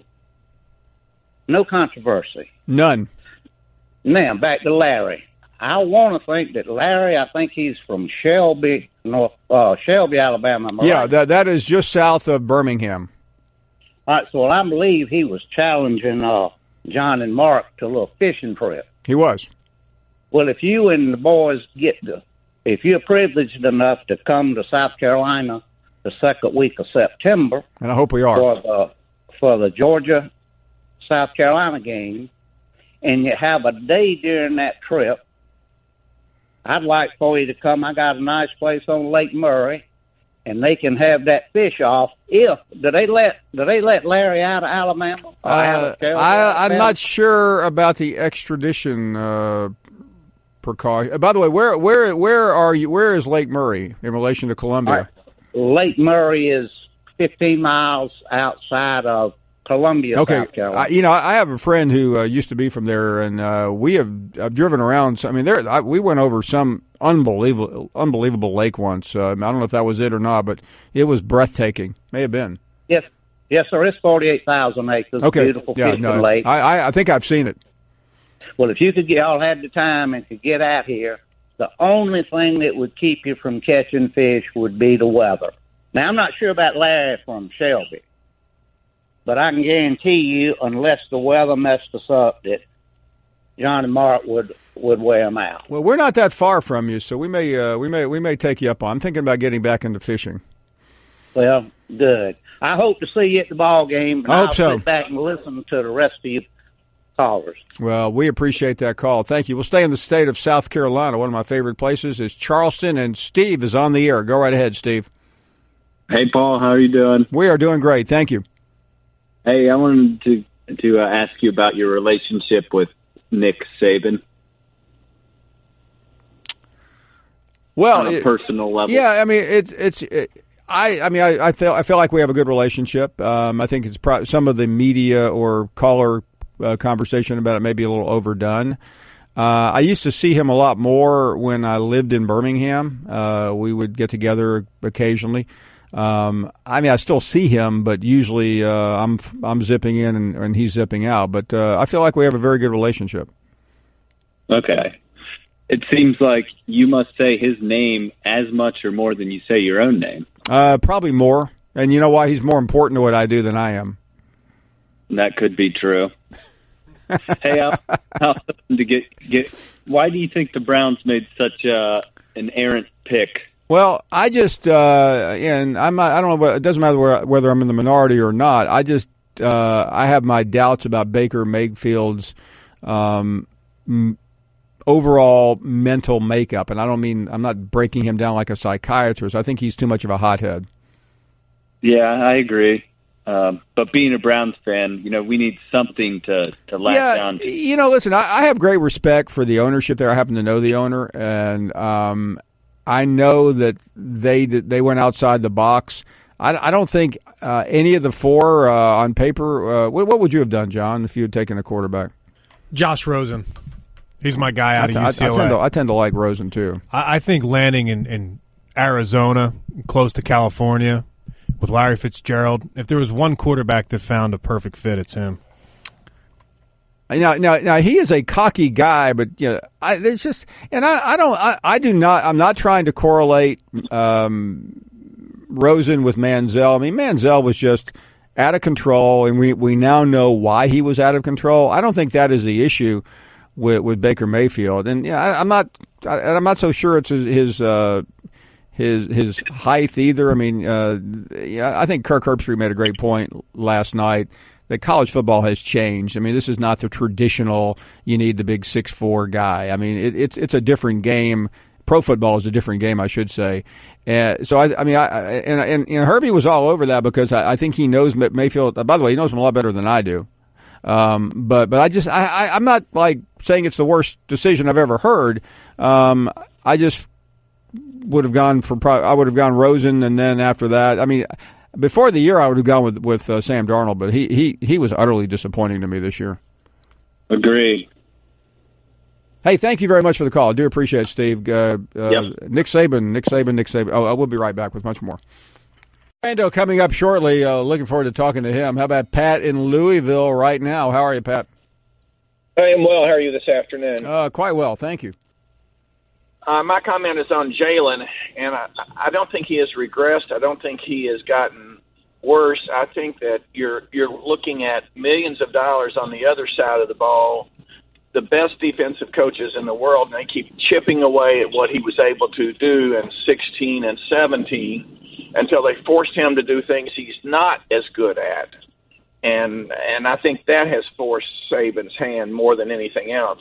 The kid's a great kid, but unless he can throw the ball better than he has shown, the defenses are going to continue to take away the things that he has been doing so well with his legs.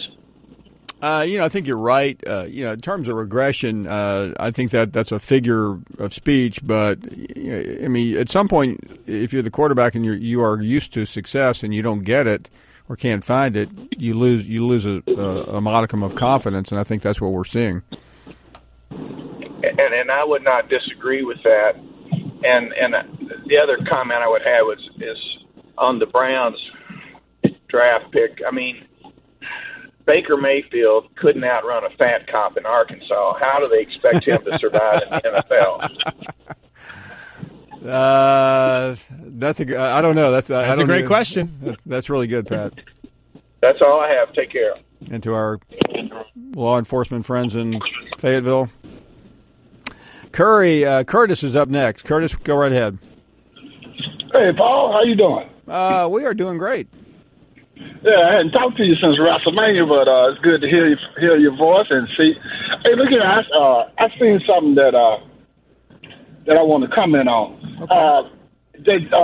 The greatest tight end, we haven't had a tight end in Tennessee since then, but I heard that Jason Witten might retire and go into Monday night broadcast. It looks that way. He has not. That's not been made official yet, but that certainly is the speculation at this hour. Yeah. And Paul, since the guy was commenting on since I'm here in Tuscaloosa, the things I've heard is 9 times out of 10 that Jalen will leave Alabama, and because most of the fan base want Tula to be the quarterback, and I'm gonna make this reference, and it might not be a good reference. I like, I'm not an Alabama fan, but I like both of the kids. If you look at Jalen and at Tennessee and with Josh Dobbs, I don't think Jalen has progressed in the fashion that Dobbs and is the command of a team as a leader as Dobbs was at Tennessee. That's just my opinion of, not taking another way, but I don't think he made the progress that Dobbs made as a quarterback as far as, overall game. Dobbs had so many attributes, including being a leader. he also didn't have Tua nipping at his heels. Yeah, but I'm just saying, and it's just like, like I said, Jalen got the national champion, Dobbs don't. And another comparison, and it's really not a real good comparison, was when T. Martin at Tennessee, and he won the national championship, but Peyton is the better quarterback. You understand? Well, he was by far, and that was that's always one of the great ironies that T won the year after Peyton left. But I mean, he had a really good team around him, and I just don't think they had as much pressure on them as. I mean, Peyton's inability to beat Florida really was something that I think wore on him and the coaching staff. Zach in Myrtle Beach, you're on the air. Go right ahead. Hey, Paul. I was just wondering what you thought about South Carolina football. I think a lot of it. I'm really upbeat. I thought the end of last season was phenomenal, and I think 9-10 wins is realistic this year. I think that's all I had, man. Just glad to hear it. Glad to hear from you. Joe is in Chicago. Joe, go right ahead. How are you doing, Mr. Finebaum? We are doing great. Thank you. Mr. Finebaum, I don't understand the argument between Tua and Jalen Hurts. I mean, you tell me, there's a reason why Jalen Hurts being out of the state of Texas, there's a reason why Texas and Oklahoma didn't recruit him as a quarterback. They didn't much pay attention to him at all. You admitted yourself that Saban's been winning these rings with manufactured quarterbacks. He's definitely a manufactured quarterback. Tua is a 6-foot guy like Baker Mayfield, but Tua potential, arm strength, looseness. Jalen Hurts, other than being a politician, a potential politician, what else does he bring to the table? He's a game manager at best. Well, but that's what they needed, and he did get exposed a couple of times. But as long as Kiffin was there, I think he had a security blanket, and they worked well together. They didn't work well. He didn't work well when that one game was Sarkisian, and last year he got away with it early on because the schedule was so tilted in Alabama's favor. But it caught up to him dramatically once the competition became more difficult, such as LSU, the Mississippi State game, even in the Florida State game early on. He didn't look any better to me. I agree with you. And if you look at if you just look at moving forward, to me, Tua has to be the guy. He brings so much more intangibles to the table than Jalen does. Yeah, I think if Tua had gone through the spring healthy, this conversation would be over. Yes. Well, that's all I have, Paul. Well, that was good. Call from Chicago. John, we didn't have any conversation during the spring because Tua wasn't around. But now that Jalen went out and played a middling scrimmage game, that's all people want to talk about. The best thing that ever happened for Saban was Tua to get injured. Didn't have to deal with that competition at all. It will be interesting to see how Saban deals with the questions, and he'll get them everywhere he goes. And we welcome you back. Final hour of the day and of the week, and who better to bring on to help us get to the finish line than Tim Brando, the outstanding play-by-play broadcaster for Fox, who I imagine did a lot of Big 12 games this year and was thinking about Baker Mayfield like the rest of us last night. Tim, good afternoon, first of all. Great to be with you, Paul. If you got 15 to 20 minutes to fill on a Friday, I guess I'm as good a candidate as any. Good to be with you. We tried Danny Sheridan, but 8 months later, after dealing with all the people, we finally gave up. Well, I'm happy and I'm also cheap, so let's get on with it. It's good to be with you. Yeah, I knew we were in trouble with Sheridan when the last contact said you need to call my guy Michael Cohen, and. So, okay, let's start with Baker Mayfield. I mean, you've seen this guy, you know him, you've been around him, you've done games. Help us understand what a lot of the experts did not see happening. I think you're wrong about him. You're not as wrong as, say, Colin Cowherd is wrong, but you're wrong. All right, I don't have a problem with his not being number one. I think I would have taken Darnold over him. Even though Sam had a tough senior year, a lot of the problems that Sam Darnold had, Paul, were driven by a poor offensive line, right? that was decimated by the time they got to the Notre Dame game, and they were on, I think, their sixth different starting lineup in the front line when I got them in Colorado, and they went on, obviously, to win the Pac-12. A weak Pac-12, but they went on to win it. I think Sam took a lot of chances when he shouldn't have, and I think even though Ronald Jones is a great back, they didn't utilize their run game as much because of the porous offensive line they had. Therefore, he was in a lot of second and third and longs, and I think that's where a lot of those turnovers happen. Now, he's got to protect the ball better when he's scrambling around, and he is a great athlete. For Baker Mayfield, I just think that a lot's been made of his issues because of who he is. And listen, it's a bad look anytime you turn on YouTube and you see a guy running from the Fayetteville police.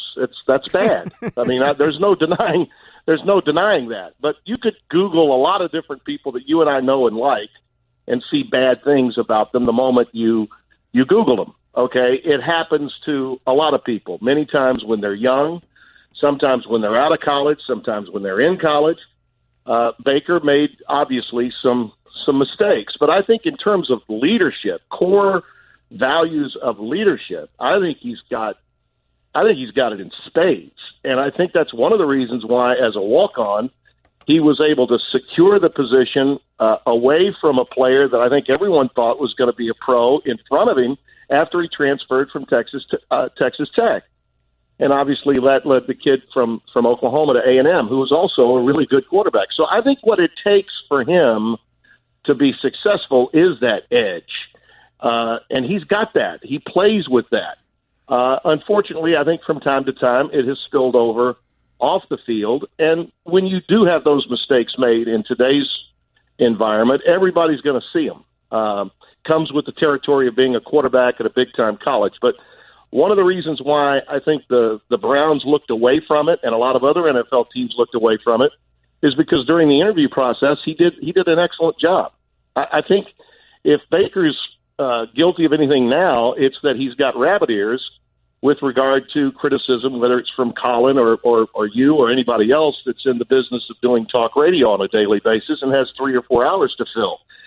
You know, he needs to stop worrying about that because I don't think you ever met him, and I'm pretty sure Colin's not met him because you haven't had to prepare for football games as I have, and I guess Herb Street last night is a good example of that. You know, Kirk knows the kid is a pretty solid individual most of the time. He's had just a few bad moments, and those bad moments for him are well documented, more so than most. Beyond that, it was an interesting array, as the NFL draft always is. Yeah. By the way, did you ever do that when you were at ESPN? No, and I stayed away from it like the plague. I wanted no part of it. The only day worse to me than and listen, I watch it and I love watching it. In fact, a little bit like you remember when we were kids, Paul, because you and I are the same age essentially. When the Republican and Democratic national conventions were on, how we would turn the channel from NBC to see what Sander Van Oker had versus what Rather had on the floor in Chicago or what Frank Reynolds and Howard K. Smith had on ABC. I mean, I'm a TV-aholic in terms of trying to see who's going to have the most entertaining show. And frankly, I would call last night a dead heat. I think the NFL Network and Fox simulcast was really good in a lot of spots, and I certainly thought ESPN with Herbie and Gruden's chair was outstanding. And I loved the idea of having the college game day guys having their own version of it. I thought that was a real cool thing because a lot of times all the people that are talking about these future NFL players, they've been to the combine and they've been to the pro days, but they haven't seen the guys lacing it up and playing in real games. So I think a lot of times the college guys have, I feel like I've got a viewpoint on some of these players that others don't, just in terms of when they're, playing with live bullets, in real game situations. So I like watching it, but I want no part of covering it. It's a lot of work, and it's a grab bag. I mean, you can be really right and really wrong within the 2 minutes time.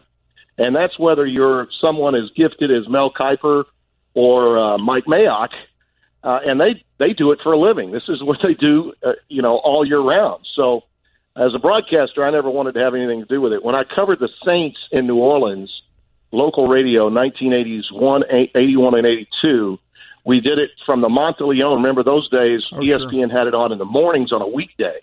And it was like, just like signing day, it was a reason to get drunk and get out of work day, So fans came down to the French Quarter and went berserk over George Rogers being the number one pick. And that was fun to cover locally, but nationally, I would never want to have to put the time in for an event that is over just like that. Talking to Tim Brando. Tim, I realize you go through Tuscaloosa occasionally, but I have to ask you about this never-ending, at least for now, controversy on this program and others about Jalen Hurts versus Tua. You know what these two are capable of, and maybe just frame it for us, especially as someone who did for many years and did it as well as anyone's ever done it, a program like this. Listen, there is no getting around the fact that fans are going to always gravitate towards, the mission-critical position in football of who's going to be the starting quarterback. That's always going to be the case. And dating all the way back to the first black quarterback LSU had, Carl Otis Trimble, what I believe was right out of high school and going into college for me back in the day, the uniqueness of and to some extent sadness of why people form the opinions they form is just part of our culture, Paul. It is. And I think in the case of Jalen Hurts, what you have is a playmaking dual-purpose quarterback who was never meant to check down to his third option in the passing game.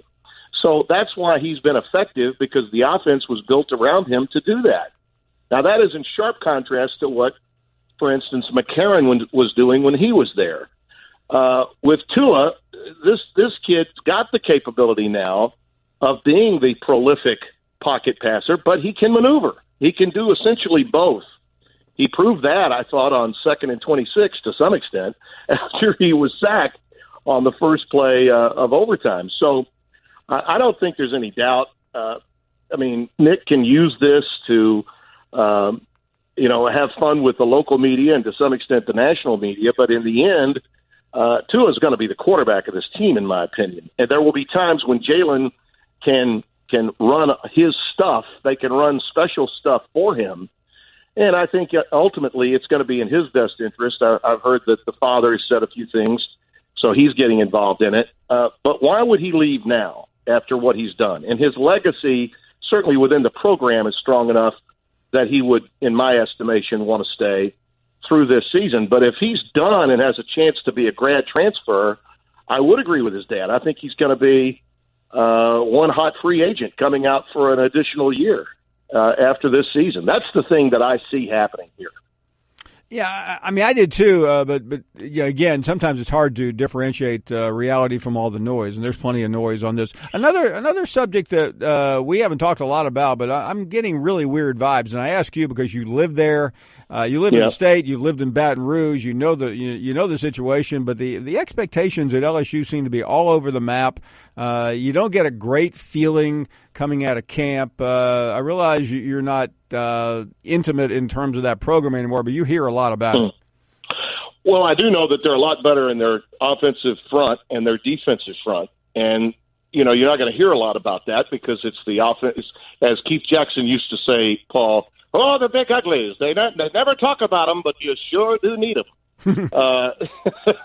And they didn't have enough of them last year. And I think it was the problem that they had in the Alabama game, the problem they had in several other key games where physically they weren't superior, okay?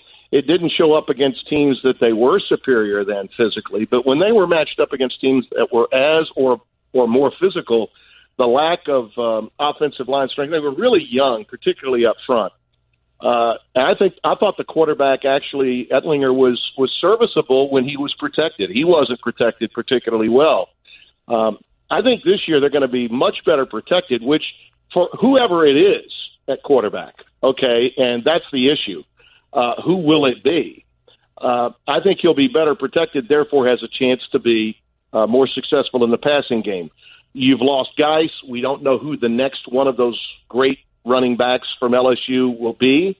I'll guarantee you they're going to have a 1,000-yard rusher, though, with the offense that Steve Ensminger is going to run. And the other overblown part of all of this is the sort of substance over style decision that was made by Orgeron that I frankly agree with. He wanted Steve Ensminger to be his guy all along. Matt Canada was sort of forced on him by those above him, if you get my drift. I can't believe that happens to Tim. Yeah, I think at LSU. What are you talking about? I think the chain of command politically can be difficult at times. Yeah, and I'll stop there.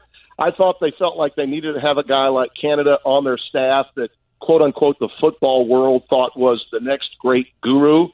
And Ed was never comfortable with the hire, but they had this money to spend, and he said that he would do this, and it helped him get the job. So he kind of had to do it to be the guy that was no longer interim but full-time head coach. Steve Ensminger is a bright mind, and years ago, he's in his late 50s now. He was a 50-50 starter in 1979, which was my first year in Baton Rouge. He and David Woodley, who went on to play for the Miami Dolphins, were the two quarterbacks in 1979, McClendon's last year. Steve knows offensive football. In fact, wants to spread it out a lot more than Canada did. And I think that this is going to be probably the most surprising aspect of the season will be that Steve Ensminger actually will have a more high-flying, high-octane offensive approach than even Matt Canada had. And if they can get the quarterback play that they need, and I'm not sure, that's the big question. Will they get the quarterback play that they need? I don't know that Steve is necessarily a quarterback whisperer, but I mean, they haven't had that really since Jimbo Fisher was there working for Nick. But if they can get really just good quarterback play, I think with this offense and with a new and improved older offensive line, LSU's got a chance to squeeze maybe 9 or 10 wins out. And if they do that, then I think it's mission accomplished for Orgeron. Yeah, I mean, by the way, you have just laid out the most positive approach to LSU I've heard, and it's interesting, and you did it very substantively, because I think there's a tendency, myself included, just to write Ensminger off. Yeah, well, he's not the rock star. See, everyone wants, the rock star, like Sark. If it's not Sark, then it's Kiffin. If it's not Kiffin, then it's, and to Nick's credit, he sort of, I think, set the narrative in college football for this to be the case. But there have always been, before, when Steve became an assistant coach, Paul, we go back 20, 25, 30 years. Do you remember when I was on your show in Birmingham? Oh, yeah. Back when Curry was at Alabama. Do you think really anybody knew who the OC and the DCs were back in 1988? No. They didn't. No. I'll give you a great example of a guy that was a hell of a coach that bounced around and probably would have been worth $3 million now. Remember the name Lynn Amity? I sure do. Lynn was at Clemson. He was at A&M. He was at Texas. Oh yeah. He was a quarterback at LSU, a backup quarterback. Oh yeah. In his days, and a little bit like Ensminger, who I think is a really bright mind. Lynn just got old when it became really posh and cool to be an offensive coordinator. But he was a winner. I mean, everywhere he went, he was a winner. And I think largely because, and this is sort of how our state, how Louisiana works, because Ensminger's right under their nose, he's suddenly not good enough because he's been a tight ends coach for too long. Okay, that's the mentality of a lot of the fan base. But would you agree or disagree? The message board types. When he came out, and this plays maybe into why you like him, or maybe it doesn't, but he came out and he said, I don't read the paper, I don't read the internet, I don't even know what Twitter is. It set a bizarre message to a lot of people, maybe outside of his zip code. Well, neither he nor Orgeron have taken PR 101. Okay. Well said. How many times have you run into guys your age, Paul, away from work, and any of them said to you, "Gosh, I really love that last post you made on Instagram"? Or No, it never happened. No, I get it all the time. I get a call all the time. Say, "Can you talk about Nebraska?" I don't get it in my local paper. I I mean, it never happens. It's sort of a world unto itself. But the 18 to 34 crowd, which stimulates most of the talk that we see on the internet, and particularly on these message boards, you know, they look at a guy like Insminger and think he's a fossil. You know, that he's like, my God, you know, this guy should be, using his ARP. He should be using his ARP card. What's his Snap account? You know, somewhere. You know what his Snap is? He a Snap? Does he have Snapchat? Yeah. So I think that's what it's about to some extent. But Steve Insminger, a little bit like Ed Orgeron, you know, just because they're not public relations savvy, it doesn't mean that they suddenly fell off a turnip truck and don't know how to coach. Insminger knows offensive football, and I think now, because Ed's got really his guys, these are his core guys around him that he wants to be on this staff. He knows that if they don't win 9 games, I think his job's on the line. And I mean, in a lot of respects, not only is his job on the line, but other people's jobs are on the line. They need to be successful this year, and I think they've got a great chance to be that because Ed is going to be comfortable. Last year he wasn't. He actually dodged, I think, because the players loved him so much. He dodged some heavy bullets at midseason after that loss that they had because guys love playing for him. Now I think he's finally got the staff, and maybe the expectations being lowered to some extent, Paul, also plays well into his hands. Well, I have to applaud you because I don't know if I've heard anyone speak this way, and I think it's critical because there is just such negativity associated with that program, Tim. This has been fascinating on that issue. And well, it's been divisive there for such a long time, Paul, and it's really a shame that the Les thing happened. You know, to me, I look at Les Miles, and as you know, I spent time with him last year a few times. He came into the booth with Spencer and me on Fox. May happen again this year. I don't know, but I think it may, and if it does, I'll welcome him back into the booth. Les Miles, to me, it was really a modern-day Charlie Mack. He just, you know, couldn't beat Nick Saban any better than Charlie Mack could beat Bear Bryant. His record against Saban was far better than McClendon's. I think was 2-17 against Bryant. But Charlie Mack was a great coach. And until the Saban era began, McClendon's years were considered the golden era of LSU football. But the more things change, the more they really stay the same. LSU will always be a highly political situation, but it will always be a gold mine for talent. And the moment you think that they're kind of lying in the weeds and maybe they're a little bit of a walkover, that's when they come out and prove to you again that they are a wounded tiger, as they say, is something you don't want to deal with. And I think this may be one of those years. And maybe some of my thoughts here are positive because I am one that really thinks a lot of Orgeron. I think his story is a great one. I'd like to see him be successful.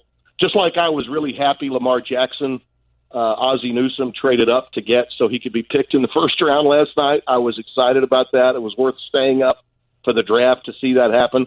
I like good stories, and I think the Orgeron story has a chance to be a great one.